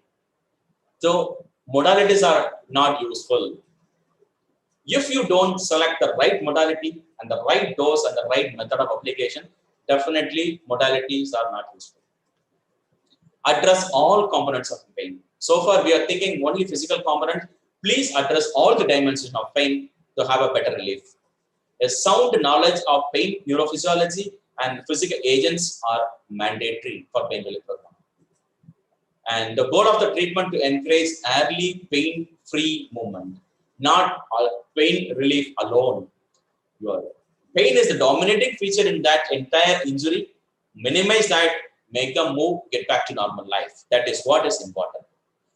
Please make patient a participant rather than a spectator. When you give modality, they have become a spectator. They should actively participate.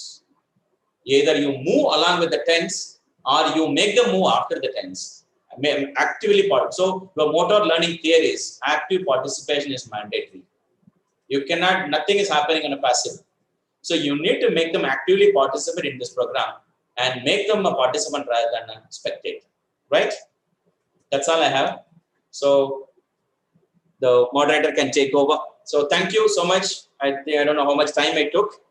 I took, I think, 8:30. I think it's reasonable time I took. Sorry for taking much longer time. Sir, very wonderful session, sir. Don't be sorry. Very much informative, mainly for the budding physiotherapist. And let's take questions from our participants, sir. Can I stop sharing and see the questions? Yes, sir. Yes, sir. Yes, sir. And thank you, sir. Really, an ancient day, pain was said that pain is in the heart. Then later it came as pain is in the brain, and your explanation was very wonderful. And many students and even the practicing physiotherapists who attended this session will feel that they are doing it right or not. If they are right, and they will be happy. If they are wrong, also it's a time to change the way they practice. And the participants, do you have any questions? Here we have Anand, Vijayalakshmi madam. Vijayalakshmi madam, she is a magician. And when I checked the registered participants list, her name was there. And yes, madam, please, you can unmute and talk. Hello, Vijayalakshmi madam. sir, good evening. Yes, Hello. Sir, Senthil sir, the session was really good. Actually, I realized all this I had learnt in my MBBS graduation days. The whole pain pathway was explained in a beautiful way, and it just made me realize that we are actually catering to just the physical component of the pain as physicians. Okay, generally when they come to our clinic, that is what we do. But then there's a lot more to it, and physiotherapy has a major role in preventing chronic pain. I have a doubt regarding myself, sir. Yes. Like 10 years back, I fell from the scooty, and I was diagnosed with the anterior cruciate ligament complete tear. But then when I did one more MRI scan 3 years back in Aarti, they told it is only a partial tear. For the last 1 year or so, I have observed that when I exert myself too much, the pain becomes severe. I didn't experience any kind of pain for the past 8 to 9 years, but then off late in the 1 year or so, I experienced recurrent pain. Probably when I stretch, do a lot of physical activity. I do walking an hour a day, or when I work in the hospital or standing for long hours, I think the pain gets aggravated. I have done several times physiotherapy, like IFT has been kept for that time period alone. It is effective, but otherwise I feel that the pain is getting recurrent. Of course, I was suggested the strengthening exercises, but doctors are really bad patients, no? So I would do just 15 to 20 days, and then I just go the usual way as the pain has disappeared. Okay. So what further steps can I take so that the pain recurrence is reduced? Because I'm a little bit worried that this can later on lead to osteoarthritis. Yes. So most of anterior cruciate ligament injuries are predisposing the development of early osteoarthritis. This is one of the major predisposing factor. So Yes, as a neurophysiology perspective and the structure education perspective, the knee is been statically controlled based on a certain structure. So you have a anterior cruciate ligament, posterior cruciate ligament, you have a medial and lateral collateral ligaments, and you have meniscus. So Yes, sir. these six are very key for stabilizing your knee. Now you lost one, so you have only 5 out of 6. Yes, sir. You are creating the other structure to take the additional load, which is not trained for, basically, Yes. right? So it happened few years back. You would have been a particular amount of weight. So over the time, your weight would have been. So now, as you increase weight, you are creating a more joint compressive force, which is started damaging the other structures also. One. Number two, when you have an injury, you have a apprehension that it might give pain at any time. And you have an inhibition that you will not be able to participate actively into any kind of sports or running or anything. So automatically your body physical conditioning comes down. So, Okay. so you have creating a more of a deconditioning effect that is giving additional of your body weight. So these all will be a factor. And also you have done something superficially. The IFT and TENS is like a very superficial effect. You have not done anything. So whatever is torn, you cannot reconnect unless and until you reconstruct your knee. Yes, a reconstruction to be done. Otherwise, you want to manage with this, you need to make your muscle stronger. Right? So basically, the anterior cruciate ligament prevents your anterior translation of your tibia when you extend your knee fully. So when you stand, if somebody is hitting at your knee level, you will buckle immediately because you will feel unsafe because your proprioceptive feeling and the stability in the anterior translation comes down.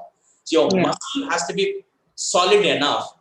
When you engage yourself into a good strengthening protocol for a 3 months time, definitely you will feel much more stronger and you'll feel the difference. And also, when you in a clinical area, whenever you stand, whenever you feel your knee is painful, that particular leg, you keep it little forward. When you don't put a straight stand, always in a walk standing position, so that the knee which is painful gets minimum loading when you stand. Okay. Okay, sir. Okay.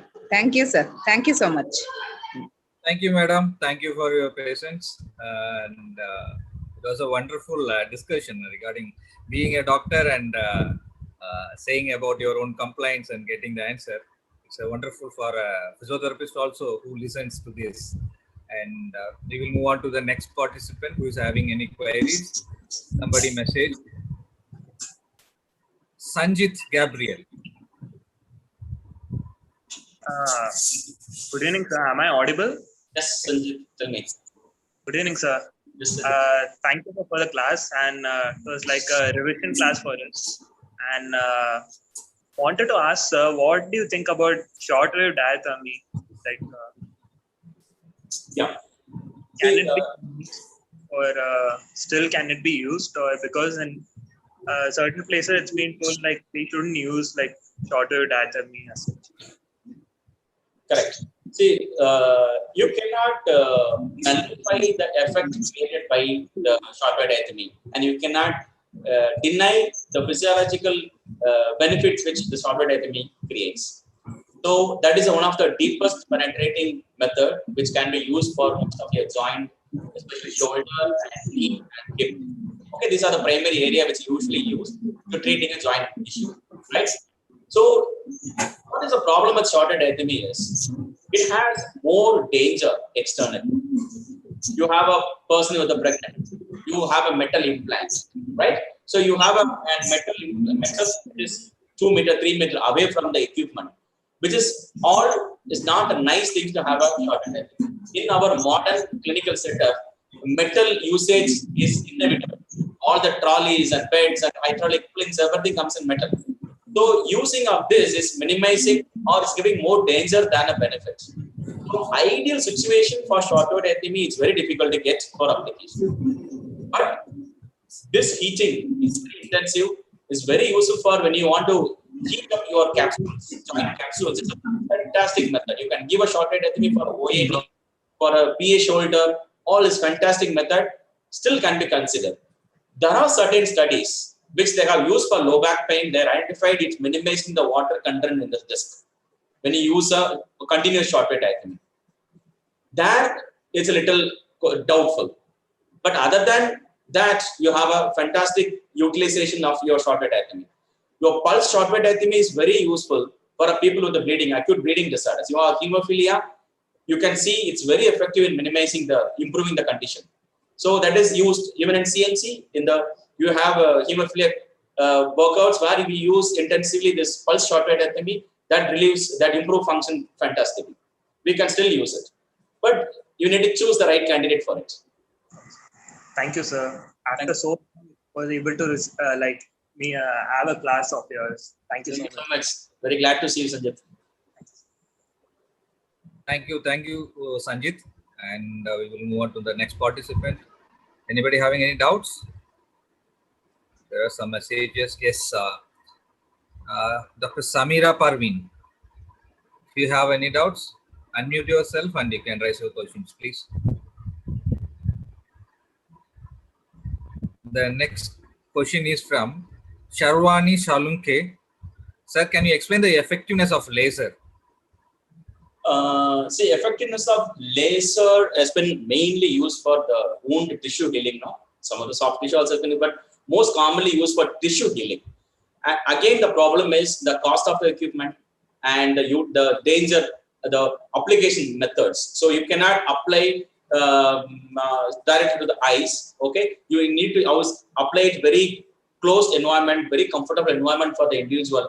Not every centers have this laser equipment because of its potential danger associated with it. And the application time is very short. And patient, like when you say the placebo effects out of the laser, no, that is very minimal because you apply it very short time. The patient will not feel that they have underwent something. So, but laser has effect in improving the soft tissue condition as well as healing capacity. Definitely it has. There's wound care, your laser has been significantly used in most of the centers. Thank you, sir. And from Dr. Samira Parvin, the question is, please let me know the effectiveness of Russian currents in pain management. The Russian currents now is not basically developed for the pain relief. So if you see the history, the Russian currents are created by the military people, the veterans. So when they are there, they want to build their muscle. They use electrical stimulation to build the muscle, improve the muscle sarcomere and things. So thereby they created the Russian currents. So basically it's a muscle trainer than a pain reliever. But when you do a motor stimulation, you also creating a endogenous opiates release. Definitely it will have an effect, but not equal to the equipment which is specially trained for your pain relief mechanisms. Thank you, sir. The next question is from Priya Sonar.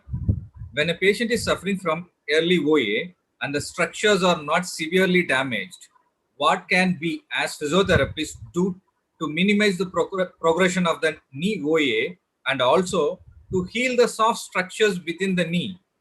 Also, any prophylactic treatment for a suspected patient prone to the disease? Right. So early OA, no, that's all happens very abrupt manner. So they would have injured, or they have walked so long during the particular day, or when they run, they would have had a little twist. That thereby you identify that injury and the changes are clubbed together. So on that particular time, you cannot use a heat because already it's an acute phase where it's warmth and swelling and efficiency is there. You need to minimize the inflammation and heal that particular area first. So the healing, you need a intensive cooling. Your cryotherapy is very beneficial.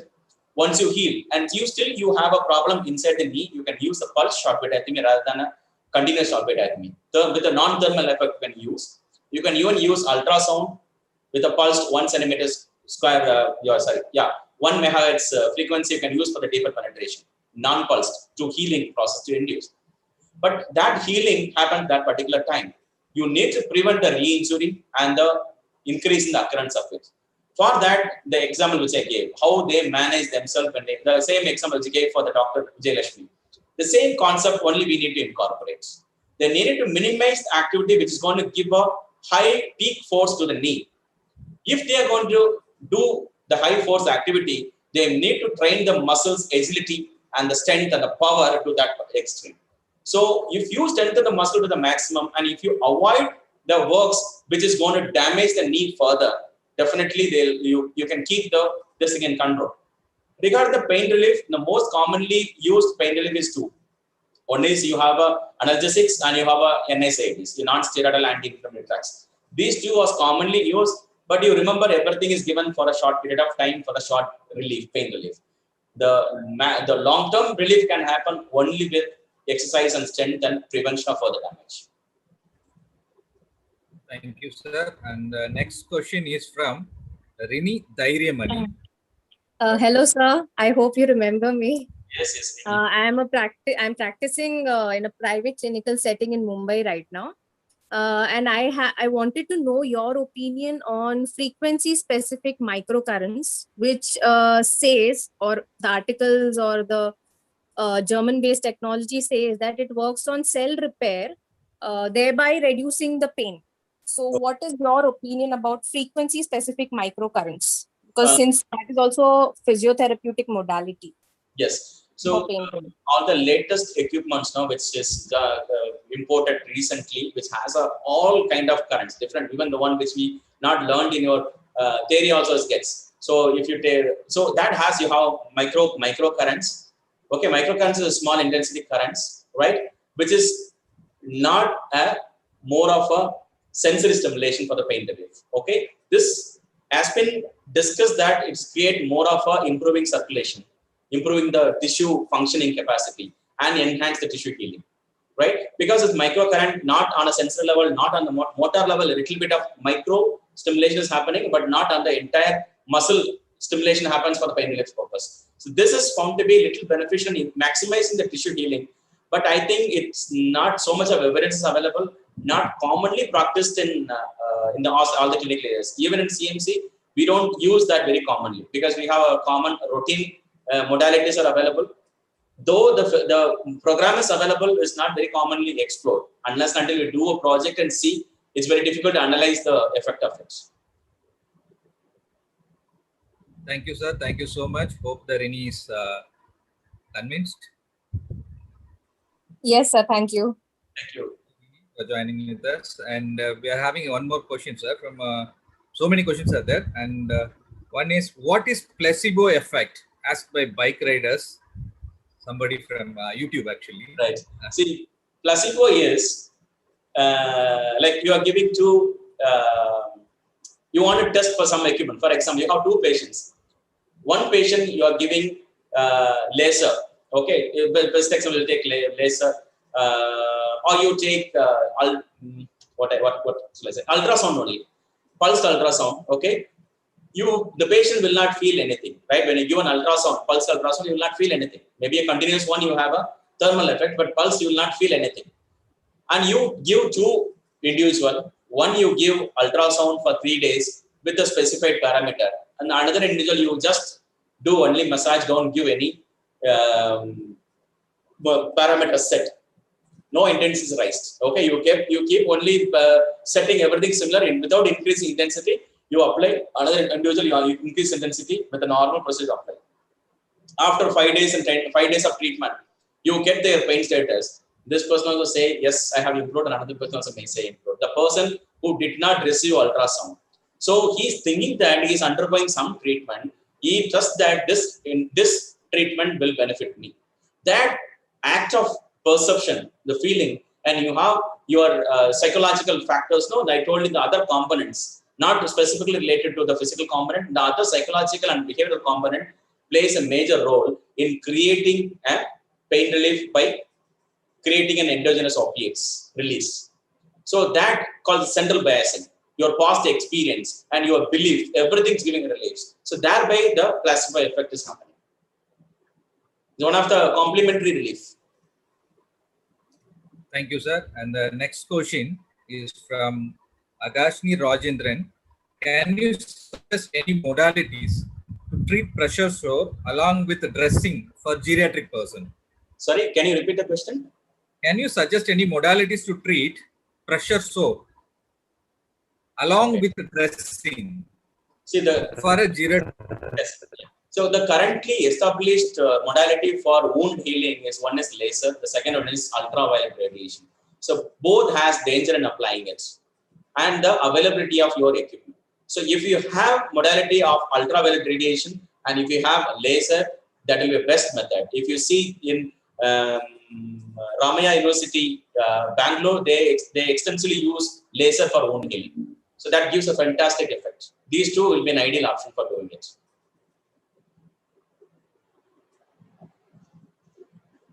Thank you, sir. Another question is from Ajay Kumar. He says that I am 22 years old and I do have knee pain. Sometimes I have applied ultrasound and wax therapy, but it gave temporary result. Sometimes pain is so severe that I can't even stand after sitting. What to do? Yeah, the same concept only. It means when you sit and when you get up, you are having severe pain. It means the joint is getting stressed during that particular activity. You minimize that activity and improve its function by increasing the strength. That's the only option what you have. So every time when you get a pain, you relieve it and you run away with the continue your routine. Again, it will reproduce. But you are not doing something to prevent that completely. So that can happen by a compensation. So if there is a knee structure is changed, you need to compensate the structural loss with the strengthening of another area. That is a key to succeed. And also respect the pain. Respecting pain and the changes is very, very, very important. And you know that it is going to be painful if I do this, and if you repeat this, it will be increasing your chances of getting pain and dysfunction more. So you need to respect the pain and you need to prevent the further occurrence of it. That is very important. Thank you, sir. There is a wonderful question from Sanam Rana. Sir, how do exercise therapy reduces pain? Right. Sanam Rana. So exercise therapy, the same concept I told you. You have a exercise-induced hypolgesia. That is your release of endogenous opiates, your endorphin and enkephalin. If you engage yourself into an aerobic exercise program, it is stimulated in all over the body because that release cells are available throughout the nervous system and central nervous system. Most of the parts has. When that is releasing, that is a endogenous opiates are released, you have a generalized body pain reduction. Very useful for fibromyalgia. When you do a resisted training for the particular localized area, you are stimulating that opiate release in that particular local release. So there are studies available, the science studies are available to establish this relationship. So exercise is creating your endogenous opiates, one. Number two is you are able to move. That itself is giving you a biggest psychological confidence. I am able to exercise, I am able to move itself. So you are beating your pain. You're becoming more stronger than your pain now. The feel of I'm able to move, I'm able to do things, it gives a higher amount of your sense of relief. When you are able to move and you are involved in your routine activity, you are diverting yourself from your availability of your pain. So it has a multi-connections. Exercise has a multiple connections to it, right? The primary connection towards the pain relief is exercise-induced hypoalgia related to your endorphin, your enkephalin release. So, thank you, sir. The next question is from Prabhuraj E. What's the difference between the Russian and microcurrent and uses of microcurrent? See, microcurrents are very small currents and Russia currents are high. To create a muscle bulk, you need a high amount of current to do that. And the frequency also completely varies between your micro and that. And it's not very commonly used currents for pain relieving and other functional things. It's one of the currents is available in theoretically, though we don't use it very commonly also. Thank you, sir. The next question is from Samuel Krubagaran Durairaj. The question is Russian currents for muscle strengthening.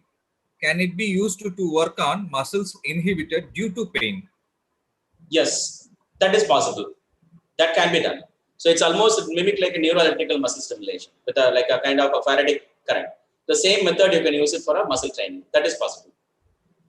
Thank you, sir. The next question is from Chanchal Shah.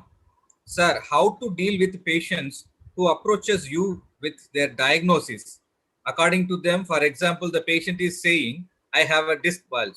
Like what you have said, that occipital joint has been dislocated, rather than a complaint or problem.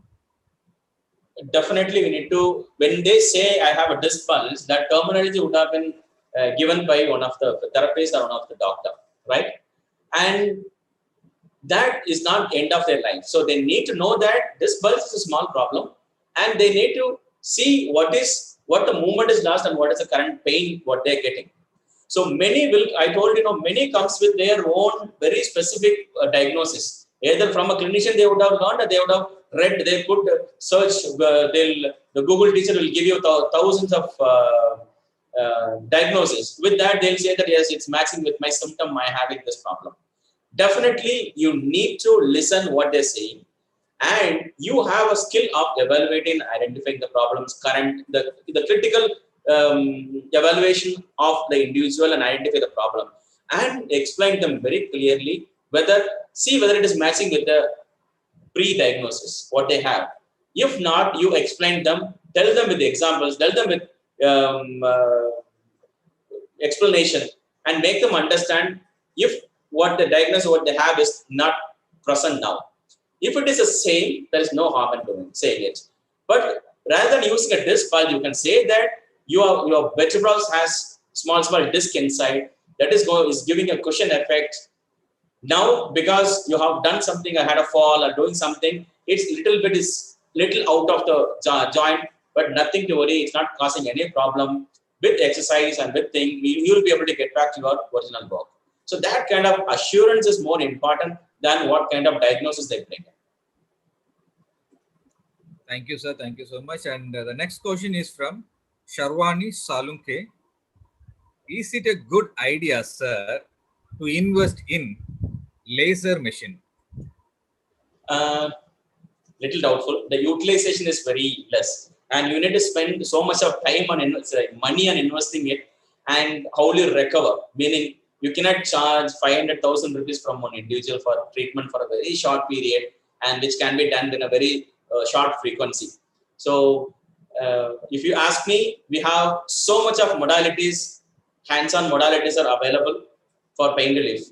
So for that, I'm not in favor of going to this laser, shockwave diathermy, spinal decompression therapy. All like this, the hi-fi equipments are coming, but I'm doubtful whether that all superior to what they have in hand.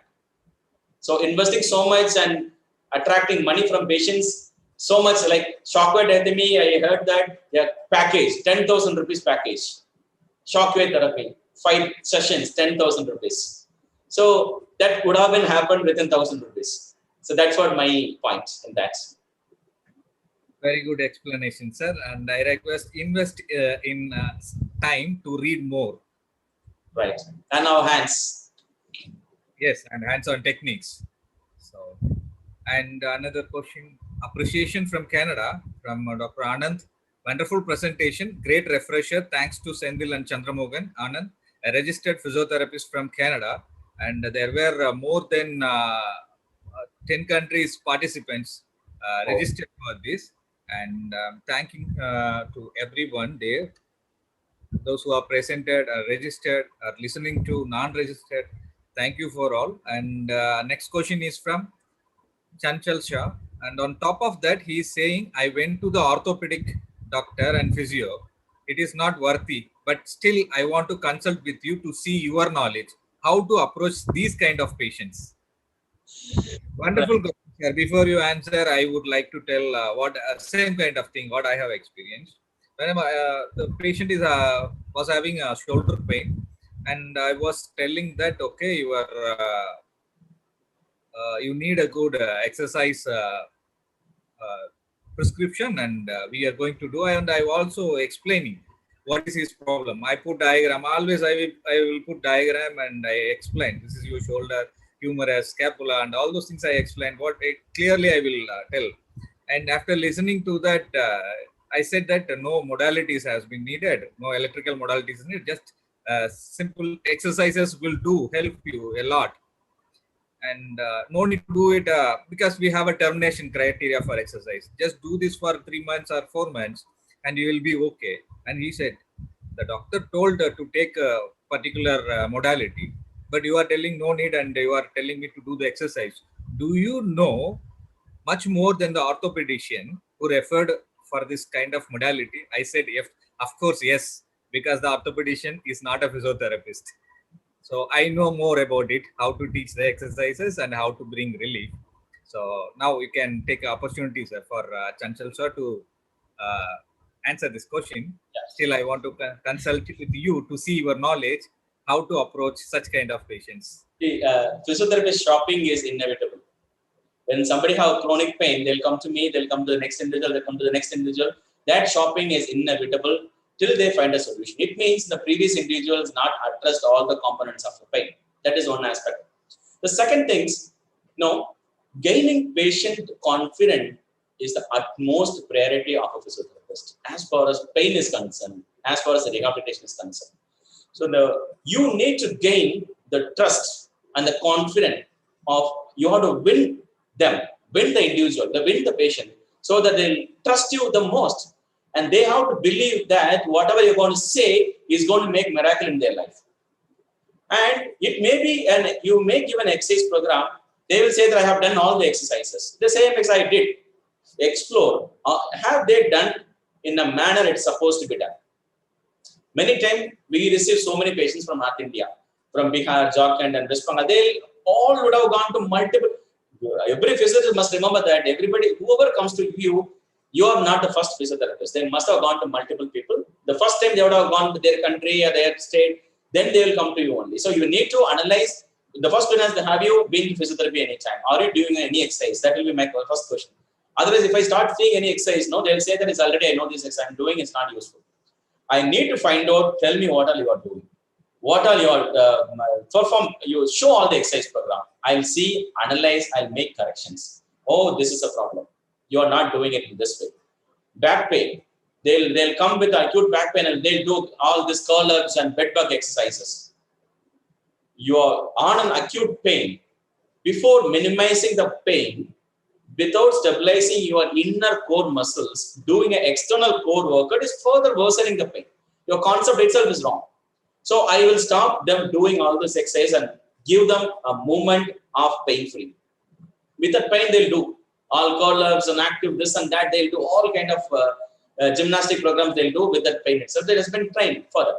So you need to explore their current exercise program, what the orthopedician has told you, what the previous physiotherapist has explained and what he has done. How did you feel it? Now, what do you expect from me? On evaluation, have a negotiation, talk to them. Okay, your pain is 100%, you have pain. With that physiotherapist, only 10% pain relief is happened. Till 9%, 90% you have. I cannot give a false hope that I will relieve 100%. Some pain, if you cannot do magic within a week time or 10 days time. You need to give a realistic goal. Talk to them, goal negotiation. Talk to them and convince them, make them get the confidence of them. Then you start intervening everything in a very slow and gentle manner. Spend more time on talking. Cognitively influence them rather than modality-based intervention. Cognitively influence them. Make them believe that this is going to work. If you feel stronger that it's going to work. Thank you, sir. The next question is from Gugan. Laser for scar due to skin problems or cutting, is it 100% curable? Sorry, can you repeat the question? Yes, sir. Gugan is asking, laser for scar due to skin problems or cutting, is it 100% curable? Laser is wound healing is beneficial, but not exactly on the skin. Skin related issues mainly from your ultraviolet radiation is beneficial. Wound healing and tissue healing, definitely your laser has effects. And the next question is from Prabhu Raj. Actually, pain is a symptom due to any problem. In most of the therapists were just dealing with pain and treating pain. So if I treat pain, that means the problem got cured? No. So the entire session is all about pain is one of the symptom of your impairment. If you twisted an ankle, pain is a dominating feature of the injuries happened. Because of that injury, you are unable to move the ankle. Your movement is dysfunction is happening. Because of that, your function is getting affected. Your tissue got damaged, and that require time to heal and regain its original position. This all is associated thing. That is what I'm trying to explain out of this entire thing. Don't address pain as an individual factor. You have so much, and also your psychological and problems you had associated with that ankle twist. Everything need to be addressed as a whole. Thank you, sir. The next question is from Kanchi Dev. Sir, can you please suggest treatment for the case of thoracic outlet syndrome with occasional severe pain in arm and shoulder? How can we prevent further progression of this? Yeah. So thoracic outlet syndrome, if you see that neurovascular compromise is there, is better to do a surgery and release it. If it's only symptomatic, no neurological deficit, but once in a while, if they feel symptom, definitely there are exercise program, like you have a bracing exercise program to minimize the couching so that the space is little more expanded. And also, you can also work out on neural tension. You can increase the flexibility of the nerves which is passing through that outlet. Your neural tension training, upper limb tension training also is one of the Butler's mobilization technique. Neural mobilization also can be one of options to minimize those kind of neurological problems. That is possible.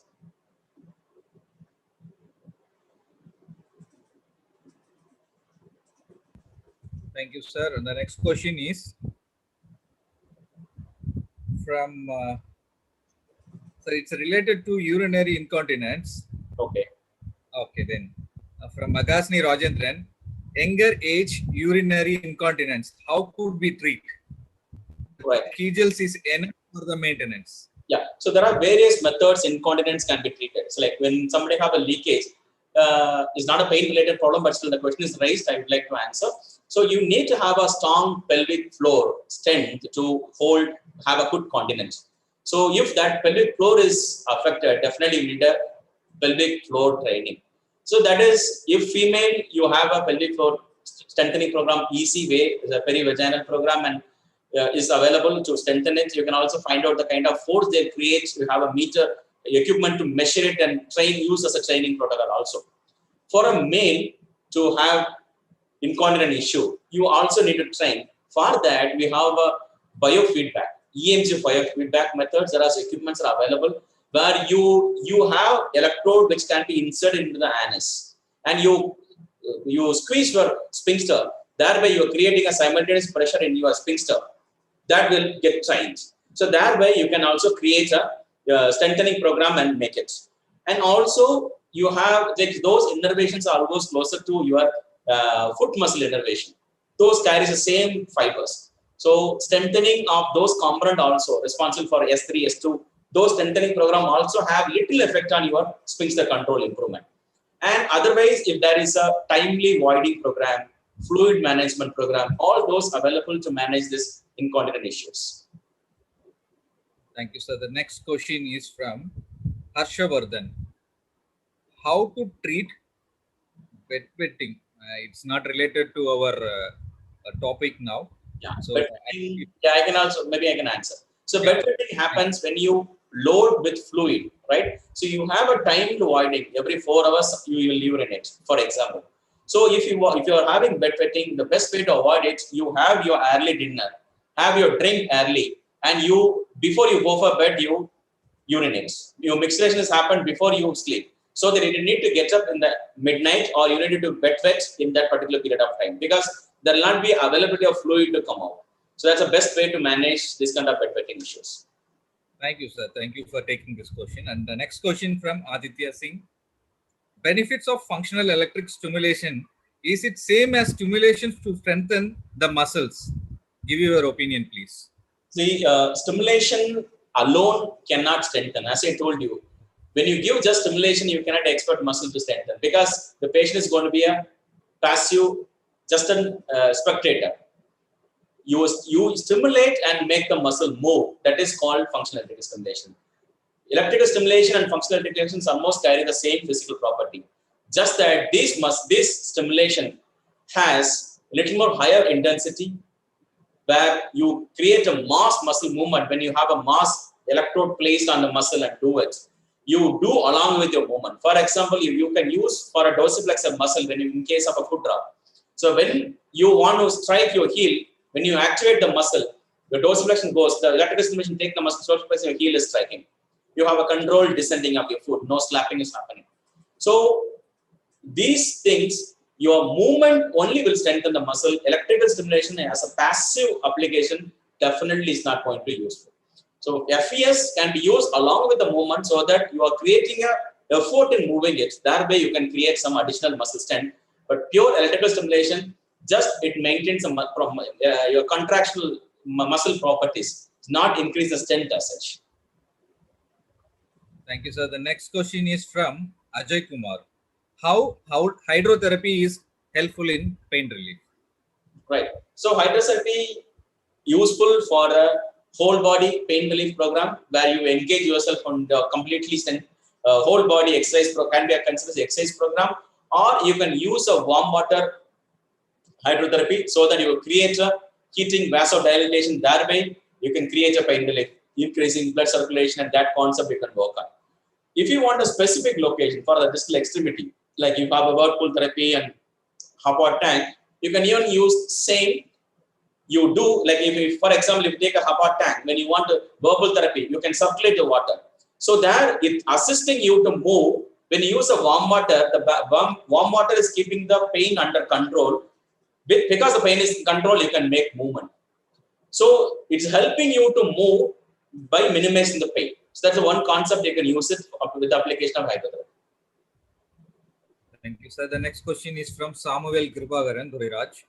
Microcurrents are deeper penetrating, can work on pain relief, but the downside is there will be lot of dispersion of energy. Yeah, deeper penetration because all sensory fibers are more superficial. So I don't know how much it can. I'm not having a big clue about microcurrents and its benefit on this aspect.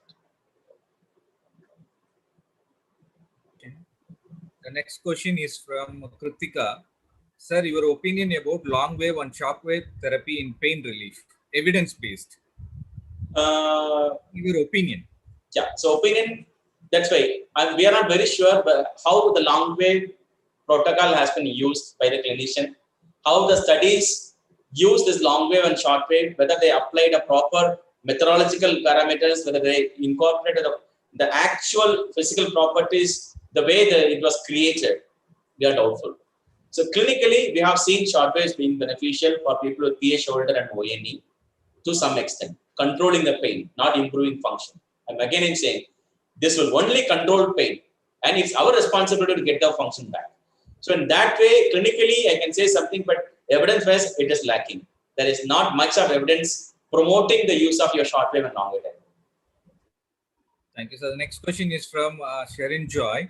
Sir, according to your presentation, ultrasound is not very effective over the muscle, but we use ultrasound for tender point and trigger points. What is your say on it?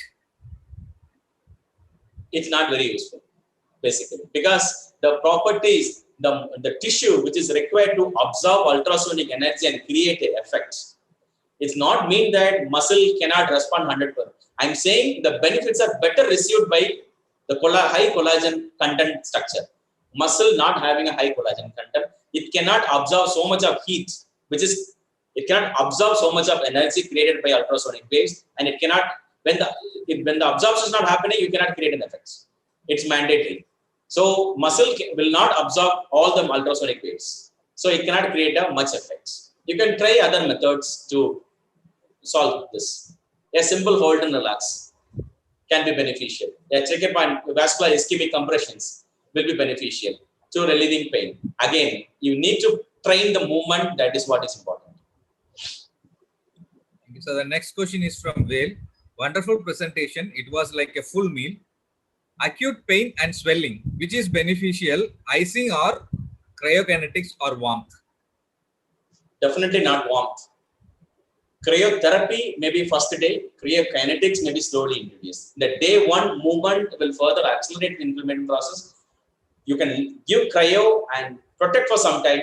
Once the joint is ready to move, you can use a cryokinetics. You can give cryo and along with movement you can do. Definitely not warm because it will further worsen the condition. I'm wondering people are not hungry till 9 o'clock. So many questions are there actually. Oh. Go as much as we can, then we can find out. How hydrotherapy is helpful in pain relief is asked by Ajay Kumar. The hydrotherapy we just discussed, the same principle, maybe there's a repetition of question. The same way, it can be exercise-induced hypalgesia or it can be a warm-induced. Like you have warm water hydrotherapy, that also have an effect on it. So the next question is very interesting. Awesome lecture, sir. Very detailed explanation, sir. Thank you, sir. If patient comes to us, what should be treated first? Pain or cause? Pain. The one which gives relief to the patient. The patient is much satisfied if they get rid of the pain. The pain is one of the biggest curse, in any kind. Pain psychologically or physically, that's the biggest curse. So relieving pain is, if you see, pain assessment is become a part of entire assessment program. Any patient admitted for any problem, even a derm problem, they admitted for in the hospital, pain assessment is mandatory. That has been brought mandatory for all the assessments. So pain is taken into that much of consideration. So pain addressed first, then you poke into the cause. Without addressing the pain, you will not allow the patient will not allow you to touch and treat or whatever you need. So you need to reduce the pain, then you can get into the other aspects. The next question is from Velkumar. Apart from modalities, which one is best for pain relief? Sometimes education and reassurance itself, because the tissue which is damaged will take its own time to heal, and you need to minimize that apprehension and make them move in an ideal way. That itself will relieve pain and exercise. So these two only is primarily. So I work at a place where we receive around 300 patients in a day, outpatient units, which is incorporated of your musculoskeletal issue, neurological issue, pediatrics. We have so many therapists to work on. So our pain relief, we receive patient for one day. Coming from Maharashtra, coming from Bihar, they have train ticket in the evening. They'll come for a one-day back pain program, right? People come for back pain for 3 days without giving a day modality. Just education, just some reassurance, and some flexibility and movement, and your the protection techniques relieves pain in 2 days, 3 days time. We have observed that without any modality. So many patients have back pain has been relieved just a movement basis pain relief, not modality based pain relief at all. It can be done if it is done in a right way. Thank you, sir. The next question is from Neha. How to move ultrasound at high, slow, or medium speed? Entirely depends upon what is the output. So effective radiation area I was talking about, and also the peak. How much the peak? If you have an average, like I was talking about the beam normalization ratio. So you keep an ultrasound head, you wrap that with a your cellophane set. You have a little extension on top surrounding. You put water. If you see from superior view, you'll be able to see the ERA. How much area is vibrating, the output is coming. If you see in this way, cross way, you can see how peak it is going. If you see the vibrations are equal and not peaking up so much, you can move it slowly. If there is so much of peak in the middle, then there is certain area having a higher chance of getting so much of heat, where still burns. So you need to move it a little more quickly. So based on how much of average you require and how much of peak it goes, only it has to be decided. Every equipment, whenever you give an ultrasound, like if you want to use a constant equipment, that's fine. Once you have to find out. Otherwise, if you're changing equipment, you need to again redo, you will find out how you do dosage calculation for your ultraviolet radiation. The same dosage has to be done for your ultrasound also for a better benefits. Thank you, sir. The next question is from Rekha. Good evening, sir. I am a cardiophysiotherapist. My question is about many patients in ICU often complain pain without any strain or history of trauma. It's generalized weakness and denied to do muscle strength training after discharge. So how can we treat that generalized pain? Any modality or assisting device to treat it? So, I'm not sure about the question, whether it is pain related to the surgery or is a general body pain what they bring in. So if it is general body pain they bring in, is that? Rekha madam, are you there? If you are there, kindly unmute and please. Yes, sir, I'm here. Yes. Yeah, please repeat your question. Can you repeat Yes, the sir. question? Yes, sir. I'm here only. Can you repeat the question? Actually, it is about the yes, sir. Yes, sir. Actually, main pain issue is like surgery or cardio patients. They don't have any issue of surgery or anything, but they are suffering pain. They Sorry. need the condition. Rekha, you are not audible actually. Okay, it's not audible, but I'll assume that the pain is from a post-operative condition. So definitely post-operative pain will take little more longer time because your cut the bone heals at least 3 months to heal, and remodulation happens in 1 year's time. So you need some time for the bone to heal and make them more active into it. But definitely no assisted devices needed in case of any thoracic surgery, or if there is another extremity surgery where a balance is compromised, definitely you need to offload certain area, you need to give. If it is a general body pain, which is it's incorporated along with the different clinical condition, then movement only possible. You cannot give modality for the entire body. No, you cannot apply TENS or thing to entire body. Only movement, some general body flexibility training. Only that make them move. Only is going to give some pain relief. Thank you, sir. Thank you, There sir. are two questions I'm going to read because related to same. From Srishti Jain, 77-year prostate cancer patient having stiff neck and right shoulder. What treatment should be given with exercise? And the next question is Divya Varshini, pain management for cancer patients, especially multiple myeloma. Can you explain briefly? Yeah. So neck stiffness, I don't know what related to what. Is it a general stiffness out of a pain, or if there is a neurological condition which is giving a neck stiffness? I'm not very sure. But neck stiffness and shoulder, neck you can move and get it. Shoulder you can mobilize and get it. Neck you cannot, because 70-year-old you cannot mobilize anything to see what is the movement pattern they have, the arthrokinematics what they have. Shoulder, definitely there is a range restriction. If you feel there is a compromise of your arthrokinematics, definitely you can move and get it. Move arthrokinematics and work on osteokinematics. Moving arthrokinematics alone is not going to working on a joint play alone is not going to solve the problem. You need to definitely work on osteokinematics. Two matters.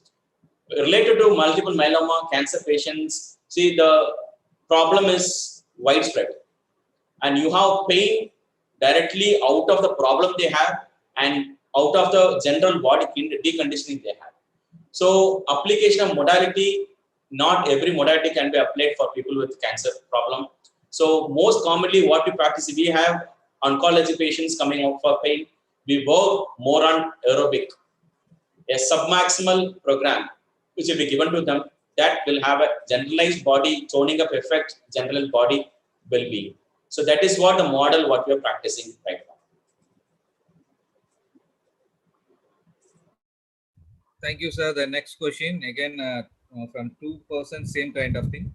Rajesh Suresh Babu, sir, is dry needling is effective for pain relief? And Sanam Rana or some other person is also asking the same kind of question. Yeah, Yes, Gulmadi. dry needling also works the same principle of your vascular ischemic compression. So you're trying to make some damage to the nodule, right? It's a chronic problem. You have a nodule. You are trying to create a damage. You're poking into it, creating a pain, right? So, and also you're creating micro damage there. The bleeding is happening. New vascularization is happening. So the same thing can be established using this thing also. So your dry needling is beneficial in reducing that pain, but overall function you require a combination of your movement and other muscle training.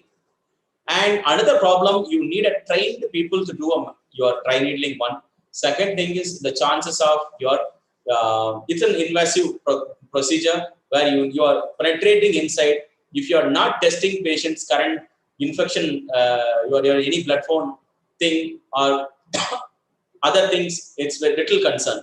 So usually we don't, in CMC, we don't encourage people to do dry needling because we have modalities which can do the same of that manner. Thank you, sir. There is a question that incredible presentation from Winrose. Can you please share your experience on somatic pain and pseudo paralysis? Yeah. See, we do get patients with pseudo paralysis. It means like a non-organic, right? There is no organic causes identified for people with this. You have a paralysis. They will not be able to move, but there will not be any organic causes identified. So we have experience like for a certain people where we used constant induced movement therapy. It helps for people who had a acute, subacute level of this kind of issue. But we do have patients, a chronic issue, and we found really tough time. It required a lot of, like, there were spontaneous movement, but when you ask them to move, they'll not be able to move, right? So initially it would have started in an organic manner. The organic causes subsided, but still the movement is not improving. So it's very difficult to explore the reason to it. But for pseudo paralysis, a lot of cognitive therapy and behavioral therapy, and as well as the constant induced movement therapy was helpful. 2 of my patients improved with that. And pain related to this require a lot of cognitive behavioral therapy. A lot of people comes with allodynia. Allodynia is a normal touch will give a pain response. That is usually a non-painful stimulus giving a pain is become allodynia. There you need to, like, there's a lady from Hyderabad who had a complex regional pain syndrome, developed post ankle twist, just a twist. The doctors casted for 2 months together. When they removed, leg was swollen. She was a classical dancer. Finally, it's completely swollen, completely allodynia. She came in a wheelchair. She spent a month or one and a half months, 6 weeks spent with us. She went walking. She came after 6 months. She came without any walking aid, and after 1 year, she started dancing. So this happened only by talking. You need to tell them, just imagine, I'm touching, but you are telling it's pain. Is it possible? So your brain is cheating you. You believe that this should not cause pain. Even if your brain is saying that it is painful, tell them that I know it is not pain. It should not give pain. It's giving a wrong signal. I will not believe it. So this kind of extensive talking, I spent so much time in talking, making the movement move. Only movement was, so I was taking time to sit and make her move the ankle, and put my hand on it and sensitize that area. Really helped. But it took a little longer time, but it was beneficial. So it requires a lot of talking, make the patient trust that there is nothing they have. Thank you, sir. Then the next question is from Ajay Kumar, how to treat Google patients who read from Google and come and I say, I have these issues, give me these modalities. Right. Same. How do you handle the teacher, what I'm teaching now? You have a teacher in Google. Google is giving everything. So what is the difference you identified in me? Same thing, the therapist has to identify the difference between you and the Google. That is. Good, sir. Good. And next question is from Sanam Rana. Sir, what are the physiological principles of exercise therapy in reducing pain? Yes. So there is no specific criteria has been identified so far. So we have training for fitness, exercise program for fitness, exercise program for strength training. But exercise for pain relief is not there. It's all completely individualized. So you cannot be too much strenuous and too less. You need to balance. So it's always based on an individual who's performing exercises. Individual is able to tolerate only pain-free, little movement, active-free exercises, do that. Now, individual is tolerating active movement and non-pain-free, do that. If the individual is tolerating a strength training with a weight training, you do that. Go as the patient improves, as the patient perceives the pain. If you reproduce the pain again you will be in trouble. And you need to give a very clear explanation to the patient when you give exercise for pain relief. You do 10 counts, they do 100 counts. Over smart people we have, and come up with the pain, aggravated pain tomorrow, without a pacing. Pacing is very, very important. You need to pace out the exercise. You cannot have a club all the exercise together and make them tired and fatigue. You can even, if you give fatigue again, you are creating your lactic acid inside. That is giving additional pain. So you need to balance all those things. Very individual program is very, very essential. Thank you, sir. The next question is from Yoshita. Sir, can we help patients post-surgery pain at sutures? Post-surgery pain following suture. Yeah, definitely they'll have. And now they have, like we have a preemptive analgesia. They'll give you have a epidural injection to relieve that. In case of knee surgeries, they have epidural. They have a direct anesthesia inserted into the knee joint post-surgery. It's all like a minimizing pain control. That one procedure is there. From our side, there are modalities was helpful in minimizing sharp pain which is in the joint line, your suture line. That is beneficial. Again, most of post-operative pain in that particular area is out of spasm cycle. You take an example of your knee surgery, knee replacement surgery, and you give a knee replacement. You gave a foreign body inside. So now the body will react to that, right? The body is not able to adapt because the body is 30, 40 years. The body had a system. The body have an understanding of the particular knee joint, its movement, its position, its everything. Now you are trying to give a different signal because you change the joint. That body cannot adapt that. So what it tries, it thinks that there is something wrong, so it's giving a spasm. If you take a ONE patient, you give exercise, they'll move nicely. After 10 minutes, you come back and ask them to move, they'll not be able to move. They'll struggle. Why? Because this is out of your spasm cycle. Now, you need to, the brain has to register now, my knee can move even after the surgery, after the replacement surgery.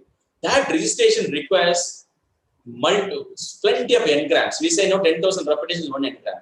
So that much of repetition is required to make the brain believe that you have a movement possible even after the surgery. Even if the new joint which you put, that is acceptable, I can live with that. That understanding the brain has to take to get rid of the spasm pain cycle. So that is required. Movement is required for suture line pain and the post-operative pain in the surgery area. Yes, sir. There are only 5 or 6 questions only. We will finish it, that, sir. And the question is from Aditya Singh. Sir, can generalized body weakness is the cause of pain? Because I have a case of frozen shoulder. I treated him. Now she gained the range of movement, but her pain is not going from triceps area. What to do? It can be a deconditioning effect also. Out of the pain, didn't have done anything. Now, after movement comes, they would have done something that was strained. Maybe a strain at your triceps also is possible. But it's very difficult to explain. Now we need to address the pain and make her move as much as possible and get the movement used for a functional purpose is what is required right now. Yes, sir. The next question is from Tanya Agarwal. Sir, what could be a treatment for retrocalcaneal pain since 6 years? If patient having lumbar PIVD, cervical spondylosis, and post-pregnancy complications of upper limb, figure stiffness and much weight. Tanya Agarwal, are you here? You have put ortho, neuro, OBG, every condition, every problem together. Okay. Maybe a multiple problem. So that is everything comes together maybe. But usually retrocalcaneal bursitis is better. Bursas better respond with ultrasound. Usually we'll give ultrasound, maybe a continuous mode ultrasound will be helpful. But again, some kind of your flexibility of your hamstring also need to be attained. Like when you compress, that also is give more pain, and also your general function need to be regained out of that joint. Yes, sir. Thank you, sir. And another question is from Gautam Ram. Why shouldn't we use taping for pain relief? Sorry? Why shouldn't we use taping for pain relief? We can. So taping is only changing maintaining some alignment. Okay, we are not creating, we are just changing the biomechanical alignment by putting a taping. The tape alone, for example, if I have a hypotic shoulder, if you can do a bracing taping, it doesn't mean that my shoulder will remain there after removing my taping. It will minimize the impingement of your supraspinatus when you do an activity, but the better bracing can be done only with the muscle. Your muscle training is utmost important, but of course, it improves function immediately. If a sports person having an injury, you put a tape and you are biomechanically realigning, repositioning it, the patient is pain-free for taking a participate in that activity. But later, you need a workout to solve that problem. So again, taping definitely reduce pain, but that is not a solution for the problem which is created the pain. Yes, sir. The next question is from Suresh. Pain management for DVT. DVT. DVT, we don't do much. It's more of a, it's a clot. When the clot is moved, automatically the inflammation will, blood vessel inflammation will come down. Movement is what we expect till we start your anticoagulant and get your inner value is closer to 1 and around. We need to wait for the movement. So if somebody is diagnosed with DVT and they start anticoagulant today, and they'll test the INR value tomorrow. That value is acceptable range. You can start moving. That will solve the problem.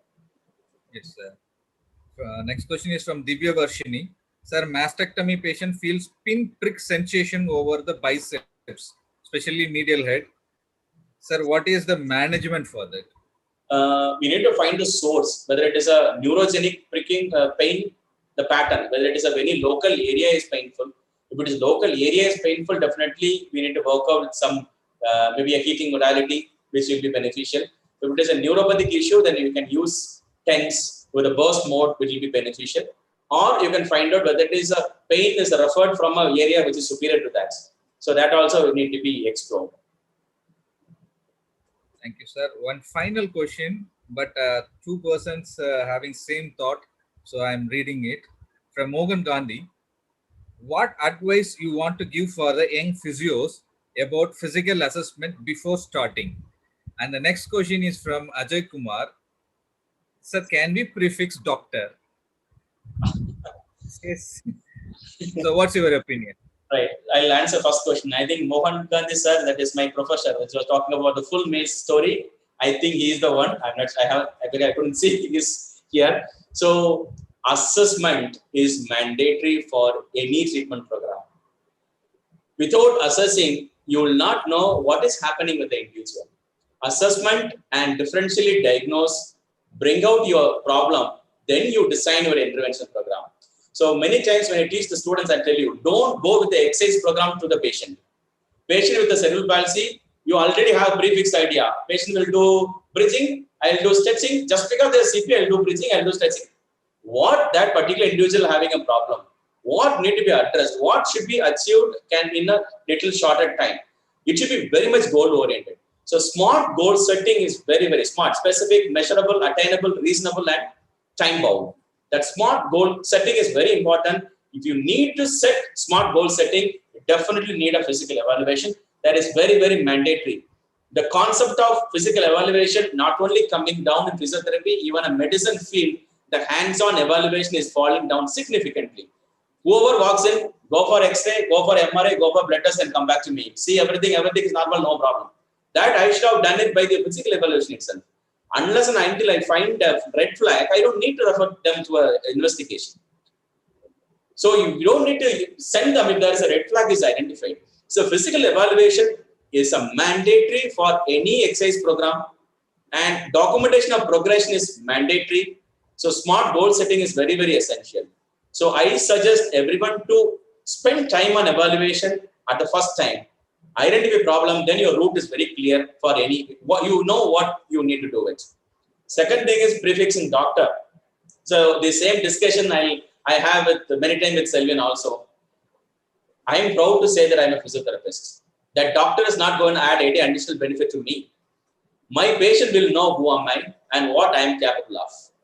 Just because I am adding a doctor, they need to run to me. And before we add doctor, we need to bring more professional identity in the community. We have a lot of fake practitioners. There are colleges giving 400 admissions in a single year. First year having 400, second year for what education they will be able to provide. So we need to bring more quality physiotherapists outside and create more sensible awareness to the community, and the patient will start thinking that we're also doctors in a different way. So till then, we have a lot of time to go. I don't think so. Just adding doctors not. No, I'm proud to say that I'm a physiotherapist rather than added with the doctor. Thank you, sir. Thank you so much. And Right. it was a very wonderful session, sir. I especially thank you for being so patient, attending all the questions. At a point, you might have thought that when will this end? Thank you so much. I'm feel free to take questions even in my mail. I have given my mail ID in the presentation. Yes, sir. Even those who are watching it, viewing it, I'm typing my email ID in the chat box. Yes, sir. Yes, sir. You can provide that. Please willing to mail. They can do that. So. Yes, and they can put their question even in the comment section also. And yes, sir, we will post that mail ID in YouTube comment section also later. And for all the participants, I have posted the certificate download link in YouTube comment section. Please go through it. You have to answer all the 10 questions, MCQs, to download your certificate. In case if you are not getting downloaded, your answers might be wrong. Keep trying. We will keep the link open for next 24 hours. We will stop the link by tomorrow, same time only. And I thank all the participants from various parts of the world. And I thank most of the professors and lecturers, assistant professors, college principals who registered and attended it today. Like I take opportunity to thank Mohan Gandhi sir also for his presence through YouTube. Maybe he was here or not, I don't know. Maybe if he is here, I could have invited him. Personally, I don't know him.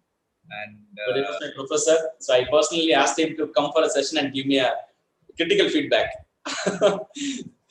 so that I can improve myself for the next session. Great job. And when you are going through our comments in our YouTube, such a wonderful comments for your lecture, sir. Thank you so much. And it's almost 2.5 hours. It's such a long time. I never had such a long session, and I have energy, so there's not a problem. And I'm happy to bring more visibility to my profession, not to me, my profession. So anybody related to professional growth, you can feel free to contact me for a case, clinical discussions and materials. You can feel free to contact me. And I personally thank Selvin for linking me with this group, and I had such an wonderful experience. About to call him. Before I conclude, I would like to call Dr. Selvin. Are you there? Dr. Selvin? Sir, yes, sir, I'm here, sir. Yes, sir. Before we conclude the session, we would like to hear from you. Thank you so much for having this session. First of all, sir, I thank Dr. Chandramohan personally for having nice initiation. It's because of you we have learned a lot, and since the past 1 year I've been traveling with you. You have done marvelous work in improving the profession, educating people, updating. That's more important in our profession. That's what we lag, I believe. And thank you so much, Dr. Senthil, for having your time. I thought it would end in an hour and 30 minutes, but it's more than 2.5 hours now.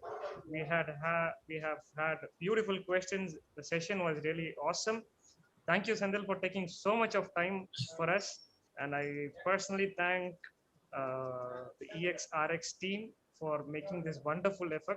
I believe that this is the only team probably in India who is doing free webinars, inviting brilliant people, inviting senior physical therapists who are both in academic and clinical, who is giving opportunities for people, having such a wonderful platform. Thanks to the entire team. Thank all the participants who have taken time. This is actually a wonderful event, having almost nearly 700 registrations. I'm really surprised that most of our people, they take time to listen to these kind of lecturers.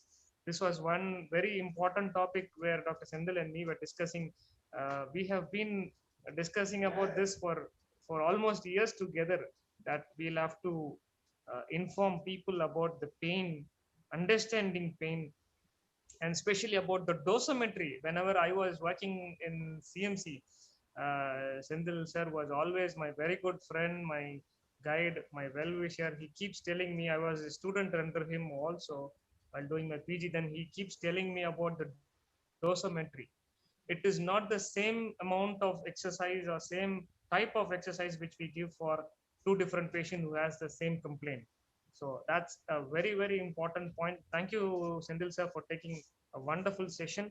It was really, really a very, very useful session for those who took part in this.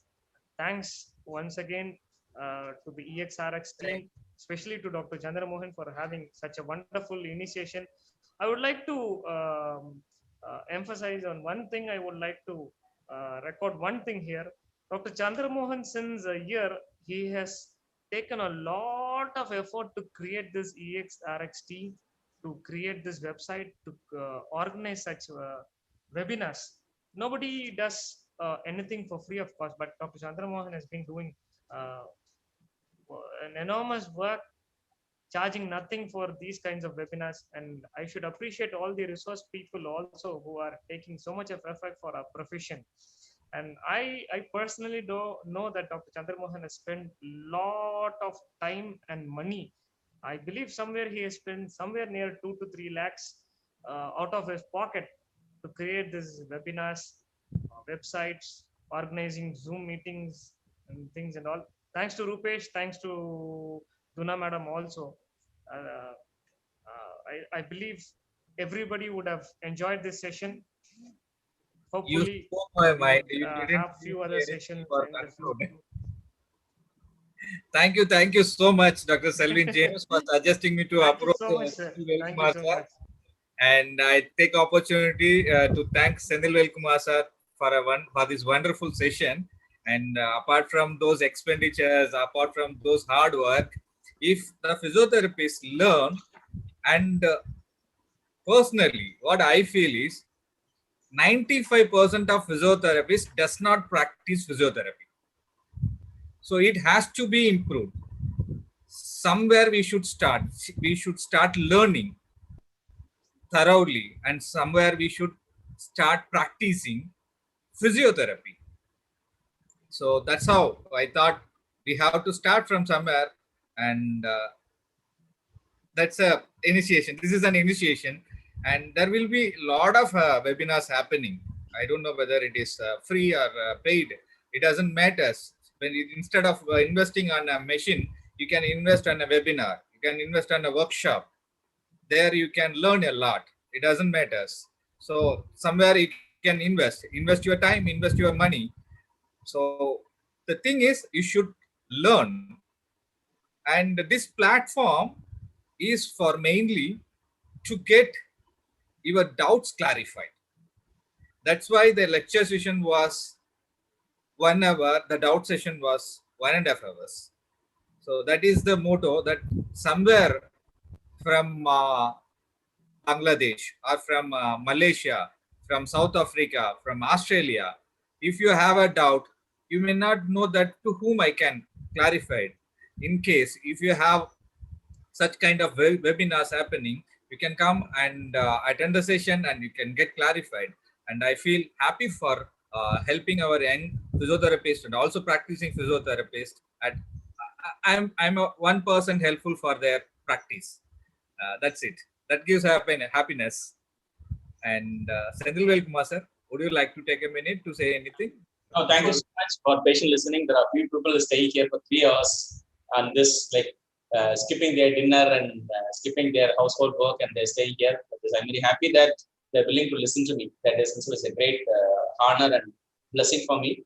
And when I approached you about I want to talk pain, and you were a little hesitant.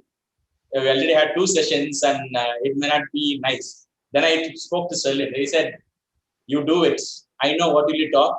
Definitely it will be changed. You do it." Then only second time I told I'll talk on that only. I hope it's not a repetition of what we had before, and hope it was useful. Entirely different sessions, sir. Thankful. When we were speaking through phone, that time itself I got some confidence. Yes, it's going to be entirely different when we are sharing our thoughts. And I don't want like this, and I want to be I wanted such kind of things, because no theoretical. So this will such, maybe that's why we got so many questions. Yes. Physiotherapists put their questions as their doubts, as when they face it as a in a clinic or in a hospital setup. That's why they came up with their questions, and I'm so much thankful to you, sir. Thank you for the And opportunity, and thank yes, you sir. for your question. I hope I would have answered at least 50-60% of your question and convinced with my answers. And few questions I may not be an expert in this field. Like there are a lot of advancement is happening. Lot of terminologies may be newly coming up, which may not be like, it's very important for me also be up to date. But whatever limited knowledge I have, I was trying to explain my things. If you are not convinced with the answer, please read articles, and if you personally message through mail, I'll be able to find out and let you know. So that scope I can give. Okay, Yes, thank you so much. sir. Good night. Yeah. Good night, all. I have posted the link, and we'll try to send the certificate download link through WhatsApp also. Otherwise, you can visit our website. And I thank everyone. Bye bye. Good night. Thank you.